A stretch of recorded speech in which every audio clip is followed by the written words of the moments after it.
Coming of Age, Gash Begins, by Austin James. Edited by Sarah Crombie, Austin James. Cover art, Austin James. Warning: this book contains scenes of graphic, horrific violence as well as graphic depictions of sexual assault and explicit language. Usually at this point I would make some kind of joke to lighten up the warning, but considering the subject matter, I will refrain. So, this is your trigger warning. Enjoy at your own risk. Chapter 1. Wake Up. Screeching shrieks, guttural growls, and harsh blast beats from the song Unanswered by Suicide Silence pulls Raylan from a dead sleep. As the intense music continues, she slowly opens her eyes and checks her phone for the time. 6:07 in the morning. She swipes her phone and shuts off her deathcore alarm and forces herself out of bed. As the room became silent, she heard the muffled thuds of rain hitting her window. She looks out and sees the dark gray clouds and the rumblings of thunder. Fuck, she says to herself. Of course it would storm on the first day, she added. Raylan scoffs, then reluctantly gets dressed and ready for her first day of her senior year. She pulls her black jeans on and has to jump to get the backside over her naturally curvy hips. She was not obese or overweight, however. She had a large bust and curvy body that naturally gave her a few extra pounds. She slides her silver nickeled studded belt through the loops on her waist, pulls on her second hand store black leather paratrooper boots, tying them over the bottoms of her jeans. After strapping her bra on, she dons her Carnifex t-shirt that has a picture of Jason Voorhees' famous hockey mask on the front, then a black zip-up hoodie that has a picture of the Silver Scream album from Ice Nine Kills. Satisfied with her outfit, she goes into the bathroom and puts on a minimal amount of makeup. She wasn't against those who took the time for their makeup. She just didn't have the drive to care that much of her own. She put on a little cover-up just to hide a few of her blemishes and some black eyeliner. She fixes her hair. Her dark red wavy hair that almost looks purple hangs at her shoulders. She pops in her size 8 gauge purple plug earrings that match her hair, and lastly, she puts in her contacts. She takes one more look at herself and gives her reflection the devil horns, laughing at herself for the silly gesture. As she walks down the steps and into the kitchen, she's greeted by the heavenly aroma of freshly brewed coffee. She pours herself a cup, adding her sugar and powdered creamer, then takes a seat at the kitchen table. Scrolling through her phone, she checks all her social media pages. Although her friends list was meager at best, only following a small handful of people she talks to. At school and her job, she mainly used them to keep updates on bands, authors, movies, and comedians. Her best friend, Miguel, posted a picture of his newest Whitechapel band shirt. She gave the post a like, then kept scrolling through. Just before shutting off her phone, she made a post that read, "First day of the last year of bullshit high school. Get to see my dad in 3 days, turning 18 in a few months. Shit is looking good." She hit post and shut down her phone. Raylan walked outside to the back porch and grabbed her pack of smokes and lit a cigarette. She watched the rain fall as she smoked and drank her coffee. The relaxing sounds of rainfall and the quietness of their suburban neighborhood had a tranquil feeling to it that she very much enjoyed. As most teenagers were eager to sleep in as late as they can, Raylan woke up early so she could enjoy the quiet mornings. Her tranquil moment was unfortunately interrupted as her grandmother stepped outside. The two made eye contact, and Raylan got the dirty look and eye roll she was accustomed to. The two never agreed completely. Her grandmother had heavy religious views that only seemed to be applicable when it was towards someone else, and not herself. Oftentimes she would take subtle jabs at Raylan's tastes in music and movies. "Morning," Raylan said, trying to be friendly and cordial. "Is that how you're going to look on your first day?" her grandmother asked, as she lit a menthol Virginia Slim. Like clockwork, not even a good morning, right to the passive-aggressive ridicule. "Why not? It's how I've looked every day." "Why change it up now?" Raylan asked. "You're an adult now.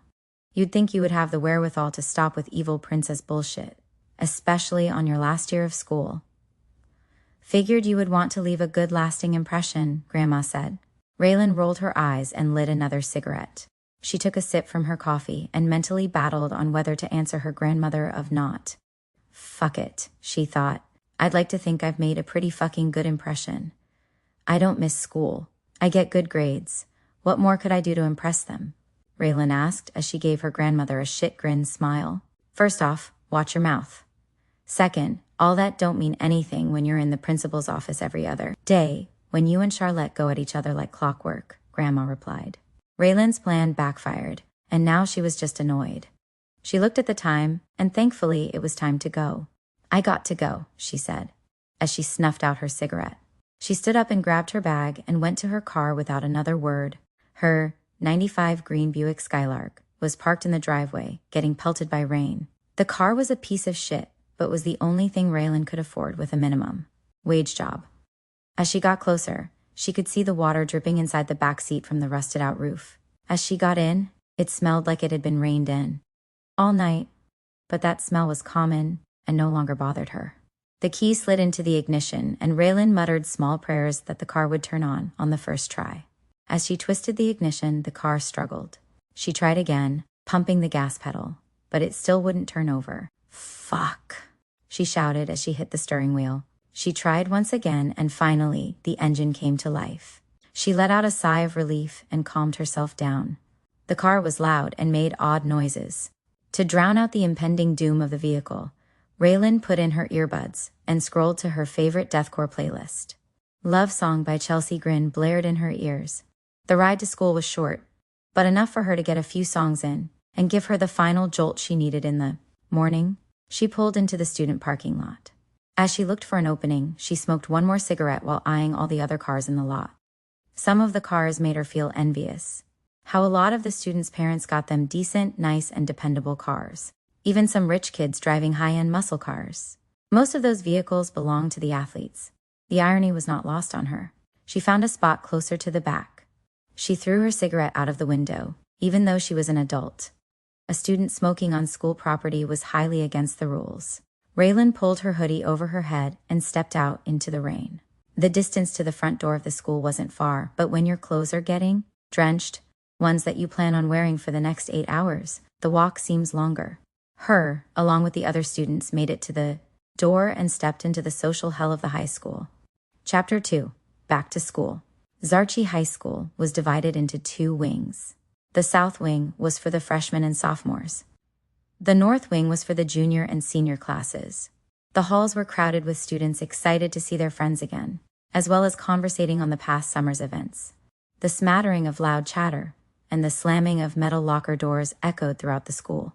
Raylan walked through the halls surrounded by the tan steel lockers that, Divinact, seemed endless. She cautiously avoided bumping into people who were not paying attention or just straight not caring if they are in someone's way. Worst Vacation by Ice Nine Kills fills her ears as she journeys to her locker. When she got closer, her stomach dropped and became instantly annoyed when she saw who was next to her locker. Drake Bennett with his arm around Charlotte Helms's neck. His girlfriend. Drake was the wide receiver for the Zarchi Bandits football team, and of course, to his right was his quarterback, Benny Grimes. The two were like brothers and equally as annoying and obnoxious. Charlotte and Raylan had a long history dating back to when they were in grade school. The two have had more than a few rounds with each other in the principal's office.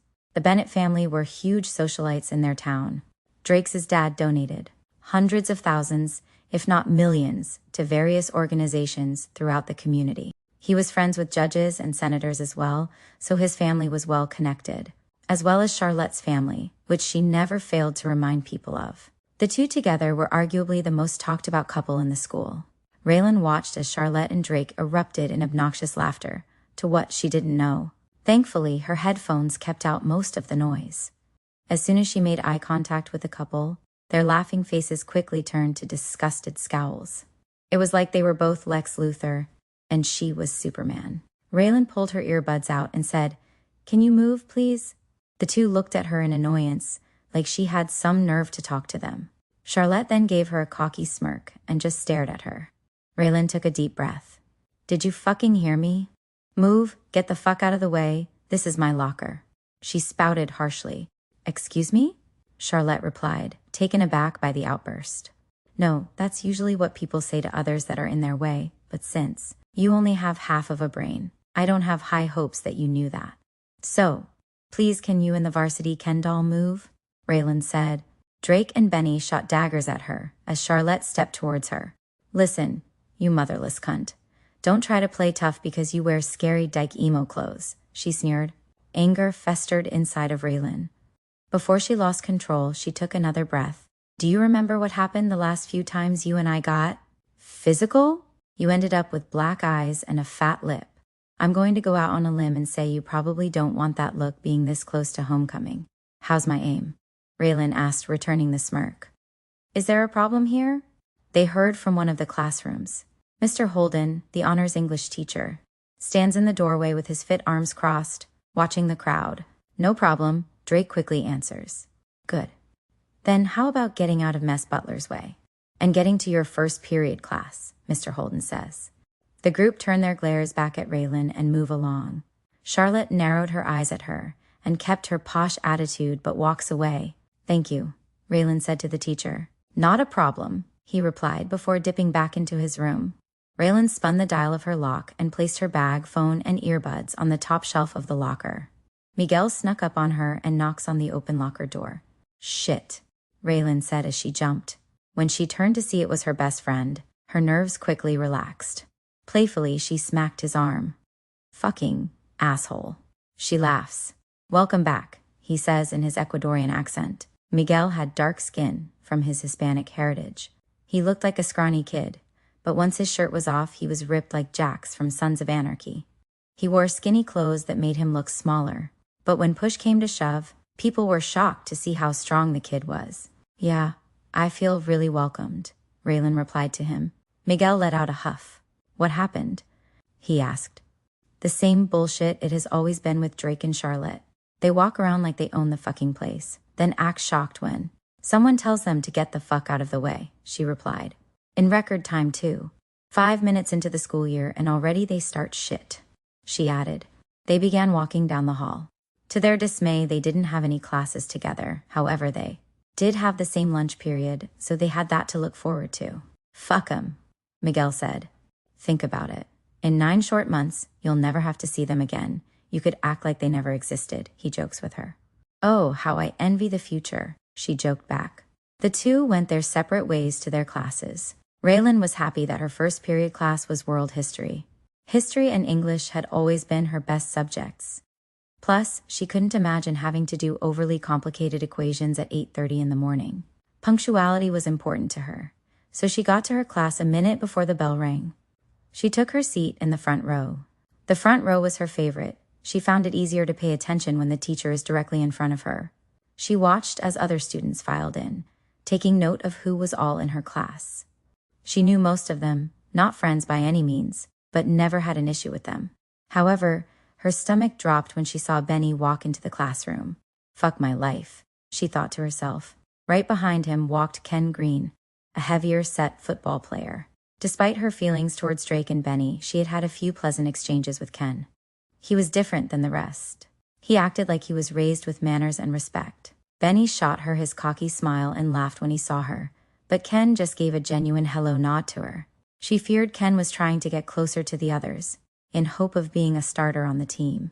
The bell rang and in walked Mr. Meyer, an older gentleman in his late 50s, with olive skin, showing his deep Italian heritage. Welcome back, everyone. I hope you guys had a nice summer. But now, we are back to business. I figured we can start with one of the more interesting topics of world history. World War II, he said. Raylan couldn't be happier. This was her best topic. She studied intensely on World War II, specifically the events surrounding the Holocaust. Haven't we learned enough about that crap?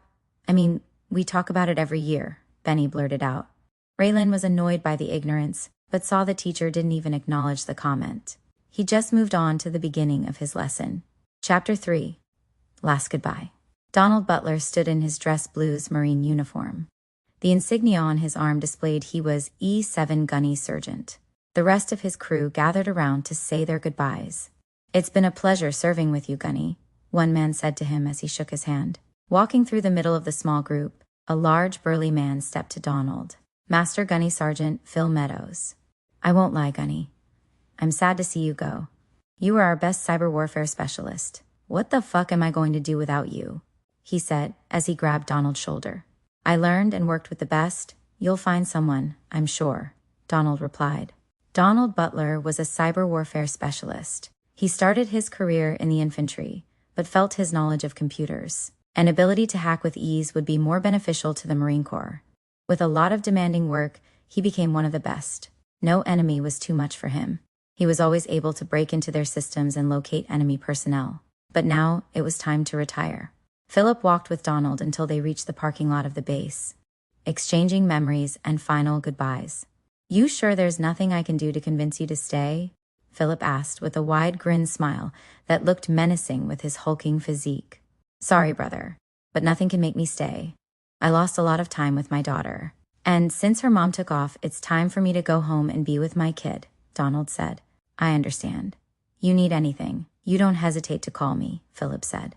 The two shook hands and gave a manly hug for the last time. Donald got in his black Ford Blazer and exited the base. The drive was going to be at least a 15-hour drive, but it gave him more time to think of what to do with his daughter, Raylan. He thinks back on the day he heard his fiancée had left their daughter with her grandparents and took off, looking for a life of party and luxury, other than being a mother. The two had Raylan at an immature age, just fresh out of high school. Panicking, on trying to make quick money and be responsible, he joined the United States Marines. For an 18-year-old kid, it was the only way he would make decent money.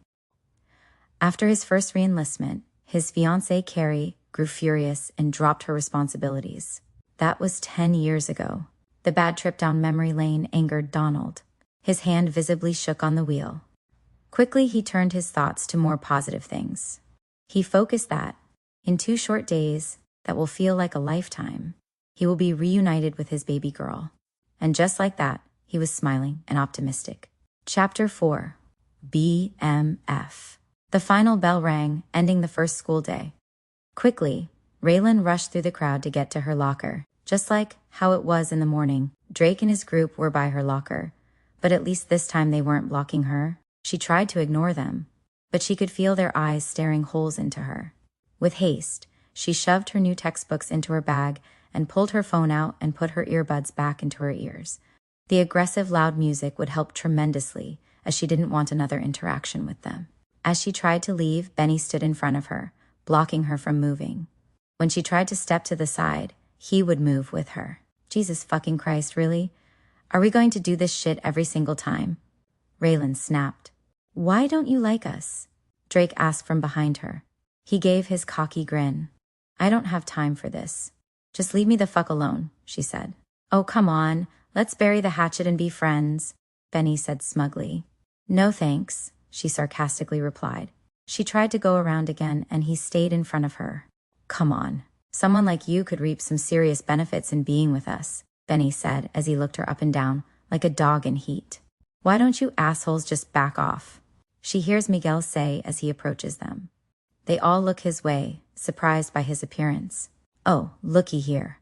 A beaner fresh from the fucking banana boat," Drake said. Benny and Charlotte erupt in laughter, as Ken looked embarrassed. Miguel looked at them with hate and anger. How original. Too fucking stupid to come up with new racist remarks. Miguel shoots back, visibly angering the two men. "Look, Spick, we were just having some fun with her. Raylan and us go back a very long way. Back when you were still living in a piece of shit hut, eating roaches," Drake said, as he got inches from Miguel's face. Although Miguel's skin was a dark tan, his face turned beet red. His fists shook, and the two boys noticed. "Oh, what's wrong? The little emo, spick faggot getting pissed off? The fuck you going to do about it, border jumper?" Drake ridiculed. Miguel rose his hands and shoved Drake backwards out of his face. Although his face didn't show it, Drake was shocked by Miguel's strength. "Break it up, come on," Mr. Holden said as he got between the two. "It's the first day. Are either of you really looking to get suspended on the first day?" he asked, looking at both. Neither replied. "So, either I take you guys down to the principal, or you move on and just stay out of each other's way. Which will it be?" Mr. Holden asked, while crossing his arms. "Come on, Miguel, let's go," Raylan said while taking him by the arm and leading him out the front door. They walked to her car as she always gave him a ride home. "Fuck," Miguel shouted in the car. "Fuck those assholes, man. Jesus. How can the school look up to those douchebags?" he asked. "Rich daddies," Raylan replied while lighting 2 cigarettes and passing one to Miguel. Miguel takes a drag off the smoke and blows out a bloom. "June cannot get here any faster, I swear," he said, looking out the window, watching Drake, Charlotte, Benny, and Ken get into Drake's red Camaro. "Fuck those motherfuckers," he muttered. You free tonight? Raylan asked, while raising an eyebrow in a seductive manner to him. Miguel couldn't help but laugh. Yeah, I'm free, he replied, blowing smoke out of the cracked window. Raylan and Miguel had a mutual understanding with one another. When it came to the carnal needs, they helped each other out. Neither were against dating, but both thought that having a high school sweetheart sounded like a disaster waiting to happen. But both had raging hormones and physical needs, so the previous year they gave their virginities to one another. And since then, if either of them had the itch, instead of melting their brain with online porn, they would service each other. What time are you off work? He asked. I'm in till 10 tonight, she replied. I'll leave the back door open, like always, he said. Raylan struggled to get her car going, but it only took 2 tries this time. She plugged her phone into the cord connected to the cassette adapter and turned on BMF By Upon a Burning Body. Both sang loudly to the song, and in unison, they sang their favorite part, fuck the ones who doubt me, talk shit about me, you're just a bitch and I'm a bad motherfucker. They both screamed and fist bumped. After dropping Miguel off at his mom's house, she rushed home. Glancing at the clock, she saw she only had about 45 minutes to get home, make a quick sandwich, change her shirt, then be at her job. Luckily, the rain had stopped, so traffic was better. But the pale, gloomy sky, mixed with the humidity from the late summer storm, made it miserable outside. As she pulled into the driveway, she was disappointed to see her grandfather home in his garage. Her grandpa Kurt was once a fairly successful man, owning a car repair shop. But one day, when he decided to get drunk at work, he ended up damaging a high-end car, and his reputation quickly plummeted. Now, he was a mechanic at a second-rate body shop that ripped off their customers more than helped them. Raylan was always uneasy around him. Kurt had a very much Dr. Jekyll and Mr. Hyde thing about him. When he was sober, he was halfway decent to be around, but once he started drinking, it was a gamble on how he would be. On a few occasions, when he was blacked out on wild turkey, Raylan caught him staring at her like a dog looking at a steak. The last time, when he had blacked out, he had a fit about his coffee creamer, being empty, not knowing he drank it all, so now she just bought her own. Both her grandmother and grandfather's diets consisted of frozen TV dinners, coffee, and booze. One plus of her grandfather, though, was his abundance of tools in his garage that he took from his business. The garage was like a mini repair shop, equipped with a steel workbench, an engine crane hanging from the ceiling, every tool she could ever need, which more often than not came in handy with her POS car. Quickly she got out of the car, her goal to get in and out as fast as possible with little to no interaction with her grandparents. She grabbed her book bag and did her best to sneak by. Unfortunately, Kurt saw her. Hold up, what's the rush? He asked, his speech slurred. Raylan seized the tall boy blue can of Natty Daddy and knew it was going to be one of his drunken rants. Just running behind, I have to get to work, she answered, praying it would end the conversation. Kurt scoffed. Work?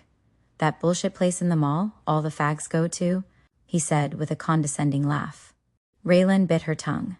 It took everything not to explode on the man, verbally. Dealing with racism and bigotry was getting old and quick, from the jock assholes and her grandparents. Yeah, that place, she said with attitude. She turned to go into the house, but Kurt wasn't done. Hey, I'm fucking talking to you. Don't walk away from me, he said and took another swig from his cheap beer. I really just don't want to be late, she said. Kurt rolled his eyes at her. Whatever, get the fuck out of here, he said, as he sat in his lawn chair. Raylan went inside and straight to her room.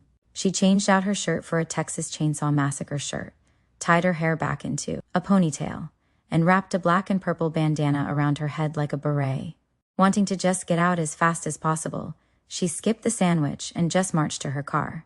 Kurt had muttered something, but she was in her car before he could say anything else. With a brush of luck, her car started on the first try. 36. Chapter 5. American Hallow. The mall parking lot was filled like always. The ocean of cars was endless. It took a good 10 minutes before Raylan could find a decent spot. She checked the time and saw she still had 15 minutes to go and felt relieved. Once parked, she turned her headphones on, pull harder on the strings. From Your Martyr by Trivium kept her company while she walked. The Hills Mall was a one-floor megaplex that consisted of 4 different wings for shops, including a food court, which was the way she came in. It looked like a hive of busy bees with all the people crowding around for their favorite place to eat at the mall. Every time she walked in, her nose was greeted with the majestic smell of her favorite place, Asian chow. The lady always stood in front of her place with a tray full of samples. Today was the bourbon chicken. Politely, she made her way through the crowds and got to the roasted bean coffee shop. The barista, Mark, saw her and already knew what she wanted and started making it. "Caramel cap?" he said to her. "You're a lifesaver," she said, as she took the hot beverage. When she stepped into Hot Topic, she was pleased to hear they were playing the new Killswitch Engage album. The brutal riffs and heavy screams mixed with Jessie Leach's melodic clean vocals was beauty to her ears. Raylan had received her fair share of bullshit when she told people she worked at Hot Topic. The alternative store fit the stereotype everyone thought of, but the way she looked at it wasn't a permanent job. She could dress how she wanted and listen to music that she likes, as well as get a discount on band shirts. She was okay with the place. Raylan rushed behind the counter and clocked in. Her coworker Jen came from the back room and greeted Raylan. Jen was older, in her early 20s. She had jet black hair with the sides shaved down. The two hung out a few times, but Raylan's lack of participation in drinking or smoking, weed, two things Jen loved to do, made their hangout sessions more awkward than fun. So they figured it best to remain coworkers. "What's up?" Jen said. "Not much. You?" Raylan replied. "You know, the usual wake up, bake up, come to work," she said in a stoner-like laugh. Raylan walked out from behind the counter and walked around the shop, straightening up the clothing area that everyone seemed to leave destroyed while they were just looking. As she walked around, her manager grabbed her attention. "Hey Raylan, good to see you," he said. "I'm afraid I have some bad news," he added with a wince. "Oh shit. What?" she asked, expecting to be fired. For what? She didn't know. It was just the logical progression when a conversation started that way. "Unfortunately, business is slow, and I have to cut hours," he told her. "But I'm already only working 25 hours. Any less, and it won't be worth coming to work," she protested. "I know. Around November, hours will pick back up. But until then, I can only get you a few days a week," he said as he walked away. "Fuck," she said to herself. She walked back behind the counter next to Jen. "I may have to find a new job," Raylan told her. "Rick told you about the cuts, huh?" Jen replied. "Yeah. I can't do this for a few days a week," Raylan said, feeling stressed. "You ever thought about doing Dash Fast?" Jen asked. Raylan knew of the food delivery app but never used it. The thought of some random stranger knowing where she lived never sat well with her. Even ordering a pizza, she would rather go pick it up than give out her information just willy-nilly. "No, I haven't thought of it," Raylan said. "I do it a few times a week. It's pretty good for some extra side money." "And easy as fuck," Jen said. "How good?" Raylan asked, intrigued. "You get $20 with every pickup you do, plus whatever the person tips. Best of all, you get to choose the area you do, and it's a first-come, first-serve. Like if someone puts in an order, the first person to accept gets it, so it's not like you'll be assigned a ridiculous amount of orders or anything. You just pick and choose at your own leisure," Jen said. "Damn, that's pretty fucking good," Raylan said. "Think about it, babe," Jen said. "Or with tits like yours, you'd make a killing on OnlyFans," Jen joked. Both erupted in laughter. 43. Chapter 6. Rusted over wet dreams. The shift ended, and Raylan was quick to get to her car. The day had been a roller coaster at best, and she was in much need of some stress relief. She texted Miguel to make sure he was still awake. With great anticipation, she waited. Finally, her phone chimed, and everything was a go. Raylan loved the arrangement between her and Miguel. They were the same age, no awkward goodbyes or boring first date bullshit. But most of all, they had 100% trust in one another. Perhaps even someday they might just make it official. But for the time being, it was for fun. Slowly, she pulled in front of his house, not wanting to bring attention to herself. She pulled up the hood on her hoodie and made her way to the back of the house. Like clockwork, Miguel was waiting for her at the door. "¿Qué pasa, hermosa?" he said with a wide grin. The two quietly went in and down to Miguel's basement bedroom. Much like her own room, the walls were plastered with band posters, ripped out pictures from magazines, movie posters, and concert posters. "How was work?" he asked as he took a seat in his recliner chair. "Boring as usual. My hours are getting cut, so I have to find some new way to make some money," she said. "Any ideas of how?" Miguel asked. Jen was talking to me about doing that dash fast thing. I'm highly considering it, she said. Would that be a good idea, with how your car is? You don't want to break down or something at some creep's house, Miguel said. I think it would be okay. Only do a few houses a day, make some extra scratch and not have to worry about it. Even save to get a new car, she replied. I don't know, Ray. I would think hard on that one if I was you, he said. Smiling at his obvious care of her, she clenched her legs together. His protectiveness always had her more turned on. So, do you want to spend all night talking about my dire financial situation? Or do you want to get your dick out and fuck? She asked. Without missing a beat, Miguel started speedily taking his pants off. Raylan couldn't help but laugh, especially when his tight jeans were giving him a struggle, but quickly her humor morphed into desire. She took off her hoodie, then pulled her shirt over her head, exposing her black bra. That was holding her D-cup breasts. Ray could see Miguel's erection growing under his boxer shorts. Next, she pulled her pants off, now down to her black boy shorts that really accented her peach-like ass. Ray sauntered over to him and got down on her knees. She reached inside his shorts and pulled out his rock-hard, uncircumcised cock. Miguel's head leaned against the cushion as she took him in her mouth. Slowly, she slid her lips up and down the shaft, his pre-cum already coating her tongue. The salty sheen didn't bother her, though. She continued on for a few more minutes, making sure he was good and ready. Ray then stood up and pulled her boy shorts off, exposing her neatly kept pubic region. Minimal hair that was more elegant than wild. Miguel reached into his drawer and pulled out a condom and slid the rubber down his shaft. Next, she straddled his lap and positioned his dick right outside her wet pussy and slowly glided herself down on it.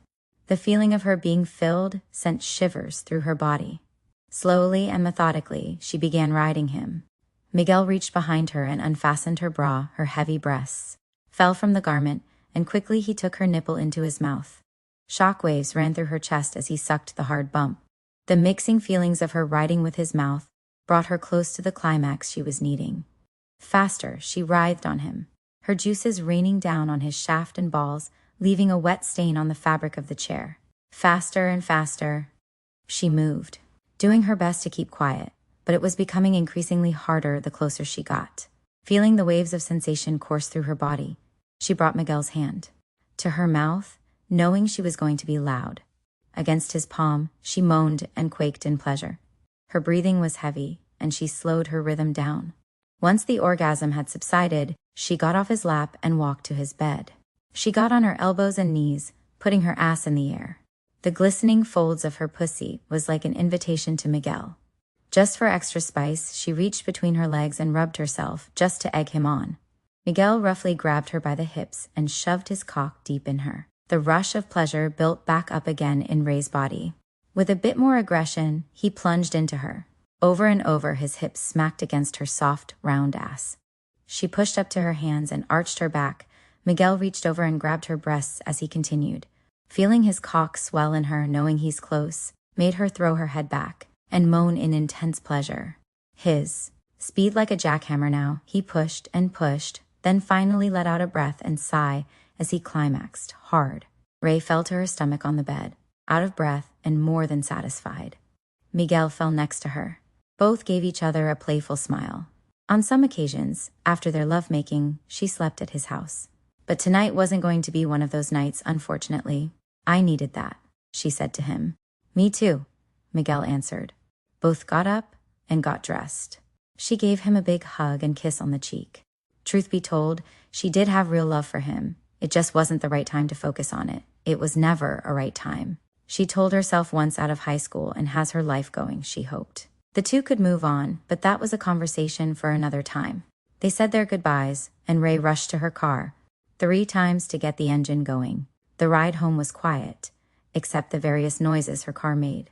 She felt relaxed, though, as she always did when they hooked up. The tranquil silence of the night was peaceful, but the peace was short, lived and replaced with worry as she pulled into her driveway. Quietly, she walked into the house, hoping her grandparents were asleep. The loud snoring from her grandfather at the kitchen table next to him, 7 empty tall boy cans, told her that she was clear of him. Now she only worried about her grandmother. As she went up the stairs, keeping the creaks of the wood to a minimum, she snuck past her grandmother's room like she was a spy. Once in her room, she felt an overwhelming sense of relief. She stripped down and hopped in the shower. A quick splashdown and she was ready to call it a night. Usually before bed, she would read one of her books or listen to her music some more, but tonight she was checking out the Dash Fast app. It looked promising, and everything Jen said, the application said as well. As she thought for a few more minutes, she entered her information and sent in the application for employment. Now she had to wait for a response. Chapter 7. Starting over. A smile stretches wide across Donald's face when he passes the state welcome sign. Only a few short hours until he'll be 52. Reunited with his daughter. He would be lying to himself if he said he wasn't nervous, though. It had been almost 4 years since he last saw her in person. Although they talked on the phone and Zoom, they purposefully only talked about the happy things. But it just left Ray with a lot more questions. Questions Donald had promised to answer when he was done with the service. First thing was first, he needed to secure a place to stay temporarily. Since most of his time was spent overseas, he never bothered with buying a home anywhere. The constant moving of duty stations would just make it difficult to stay in one spot. As he drove around, he found a motor lodge that offered weekly rates.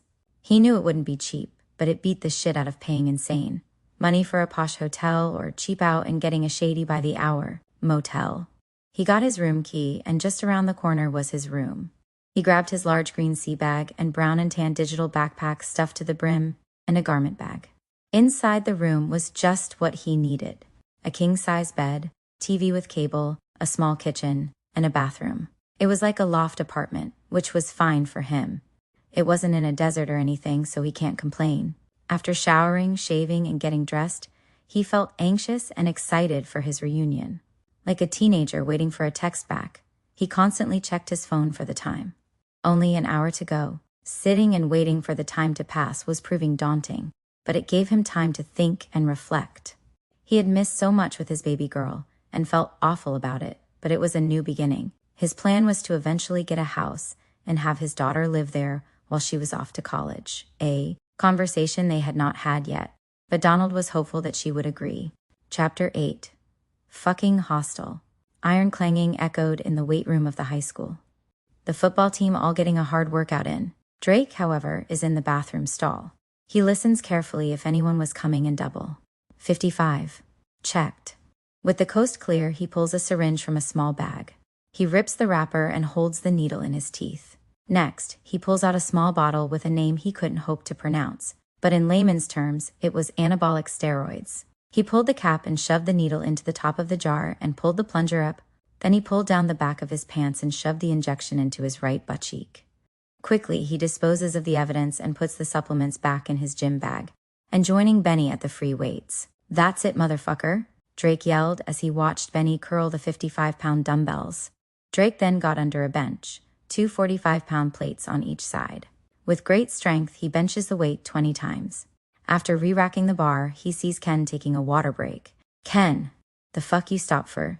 Drake shouted, gaining the attention of the room. Drake got off the bench and walked angrily to Ken. "Why the fuck did you stop?" he asked again.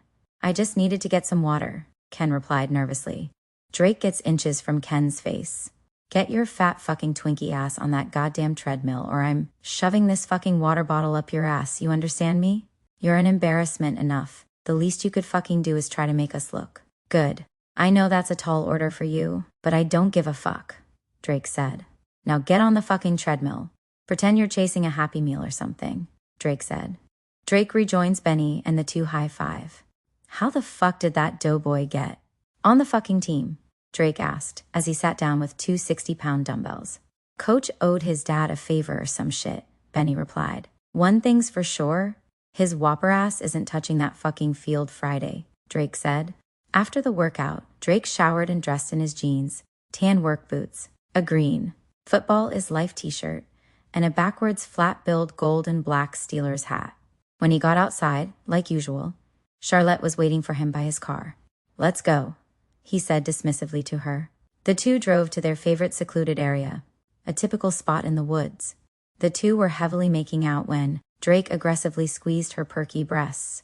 She told him before he was doing it too hard, but he ignored her, and at times his grip had left bruises. To try and get his rough hands off her chest, she reaches down and grabs his crotch. To her surprise, he was soft. This concerned her. Is it me? She thinks to herself. Charlotte unzipped his pants and reached in, but again, no sign of arousal at all. She pulled his dick out through the zipper. Although it was long and impressive, it was useless for her, and he hadn't noticed yet. Trying to rectify the situation, she moved her head down and began sucking it. The gummy, soft shaft was not getting hard. Is everything okay? She asked him. Yeah, just keep sucking, he said, with a tinge of annoyance in his voice. She did as she was told and tried for a few minutes. Nothing was working. She tried stroking him, rubbing his balls. Nothing was happening. She stopped again. What the fuck are you doing? He asked angrily. Babe, it's not getting hard. She nervously said, because you fucking stopped. Jesus Christ, you have to work a little harder at it for fuck's sake, he said, agitated. Do it better, he barked. Charlotte became scared. She had seen him many times rage out at the smallest of things, and this was kind of a big deal. Unsure of what to do differently, she tried to suck one more time. Same result. Fuck, Drake shouted. Fuck it, forget it, I'll take you home, he said as he put his dick back in his pants. Angrily, he walked fast, Charlotte barely keeping up with him to his car. Drake slammed the door, rattling the window. When he backed out of the parking spot, his car skidded as he peeled out of the parking lot. Charlotte held onto the oh shit bar and closed her eyes. He weaved in and out of traffic, cutting people off and getting right on people's asses if he felt they were in his way. Get the fuck out of the way, he screamed at the cars. He got off on his exit and stopped at the red light at the end of the ramp. A Ford F-150 pulled up next. A man who looked to be in his 40s rolled the window down fast. What the fuck is your problem? The man shouted. Where the fuck did you learn how to drive, moron? He added. Charlotte looked into Drake's eyes and saw the rage building in him. His face had turned beet red. Please, ignore it, Charlotte pleaded. But she was the one being ignored. Drake kicked his door open and marched to the truck. Talking a lot of shit while you're safely in your car, Drake said. The fuck is the matter with you?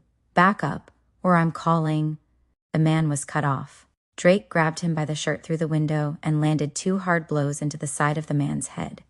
A sickening knot formed. Drake pulled his jacket off. The veins on his arms bulged with his anger. Drake then pulled the man out of the truck through the window. Holding him in place, Drake blasted him 3 more times in the face. The man's nose shattered, making blood pour in every which way. His lips busted, swelled, and split. Charlotte watched, horrified and strangely turned on. Talk your shit now, motherfucker.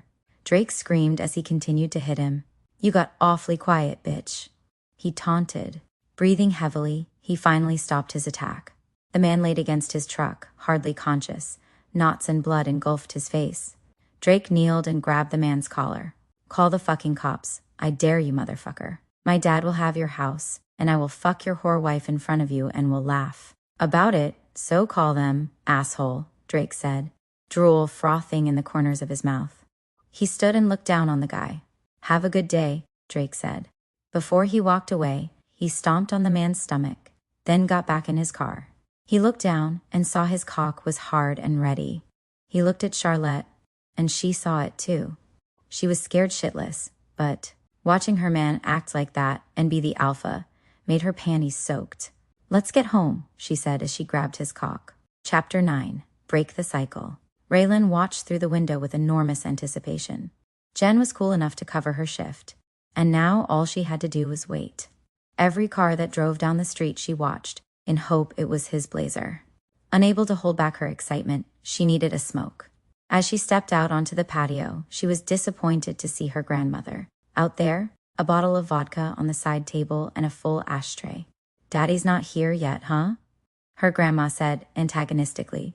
He'll be here, Ray said, lighting her cigarette. I wouldn't fucking count on it. That man left you dumped on us. He never came and got ya, the old bitter woman said. And what about Mom? Anything to say about what she did? Ray fired back. Grandma stared daggers into her granddaughter. She left, because your dad just had to go off and fight some sand nigger Muslim assholes, she barked. Ray was overflowing with rage. Here she was on a great day, about to be reunited with her dad, and this bitch is doing all she can to ruin it. Not to mention, she's getting really fucking sick and tired of the ridiculous amount of comfort people have to be racist around her. Dad joined the Marines to support a family and serve his country. Mom left so she can go get gang banged in Miami or wherever the hell she is. How is he the bad guy in this equation? Ray fired back. The old woman quickly got to her feet and smacked Ray across the face. Watch your tongue when you talk about my daughter. She didn't want to be stuck at home raising some kid while her old man was fucking around in some fucked foreign country, she yelled. The thought of just blasting her grandma passed through her mind, but she was instantly calmed when she heard the squealing of brakes in their driveway. She looked at her grandma and smiled. As her dad got out of the Blazer, both of their crystal blue eyes filled with tears of joy. Ray ran and jumped into her father's arms. He held her tight and didn't let go. The moment was pure, genuine happiness, and Ray didn't want it to end. Donald put her down and looked at her. Good to see you, kiddo, he said. His smile plastered on his face. He then notices the red mark on her face. What happened? He asked, now feeling concerned. Nothing to worry about, she said as she hugged him again. Donald looked up and saw Kurt in the garage glaring at him. Hey, Kurt, Donald said, trying to be polite. Kurt didn't say anything back. He just took a swig from his beer and kept looking at Donald. Good to see he hasn't changed much, he whispered to Ray. She erupted in laughter. This bothered Kurt. Got something to say? Kurt said. Donald smiled at him, although his hand turned to a fist. No, Kurt. Nothing at all, he replied. Thought so, Kurt said back. Let's get out of here, Ray suggested. The two headed to Donald's Blazer, but he couldn't help but notice the green Buick. What a piece of shit, he thought to himself. He could see a stain under the front end on the concrete. It had another concern that he would address later. They drove to Wes and Fred's diner. When it comes to greasy spoon diners, they are a dime a dozen, but Wes and Fred's had a way of making their food extra good. The two walked in and sat themselves at the horrid-looking red and green striped booths. A middle-aged woman walked by and dropped off waters and menus.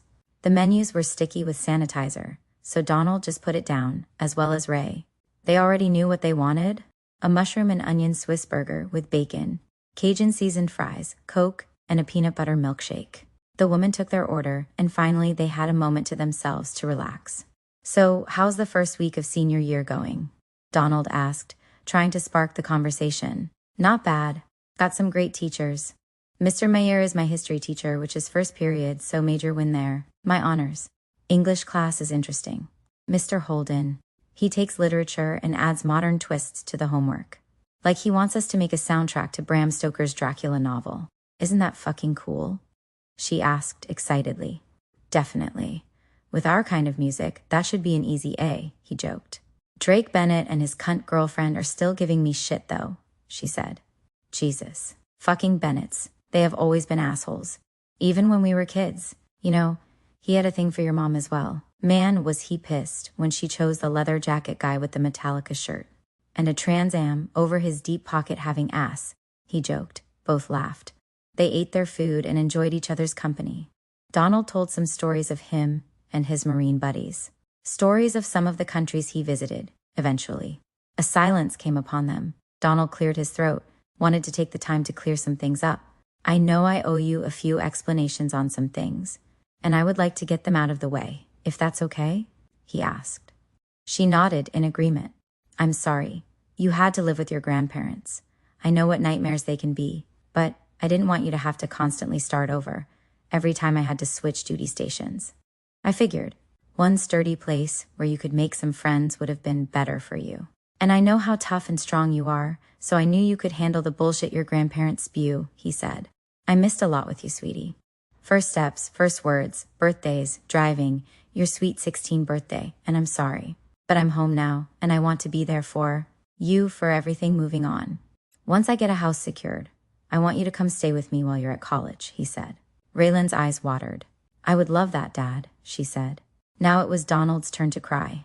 Just give me some time and I'll have it figured out and we can forget these fucking people and move on, he said. One other thing I wanted to ask you about. What is up with your car? He asked. It's a giant green hunk of shit, Ray said. It was cheap, and it does its job for the most part, but it's all I could afford. One good thing that came out of it, I'm a wizard at fixing cars now, she joked. You'd think with all the money I sent them, they could help you with a decent car, Donald said. I didn't get any of it. I literally bought everything I needed. They used it for vacations and booze, she said. Donald grew angry at the revelation. But I got this new side gig for some extra money. I'm going to be doing Dash Fast. It's fast, easy money, so it won't take long before I can put a payment down on a new car, she said. Is that safe?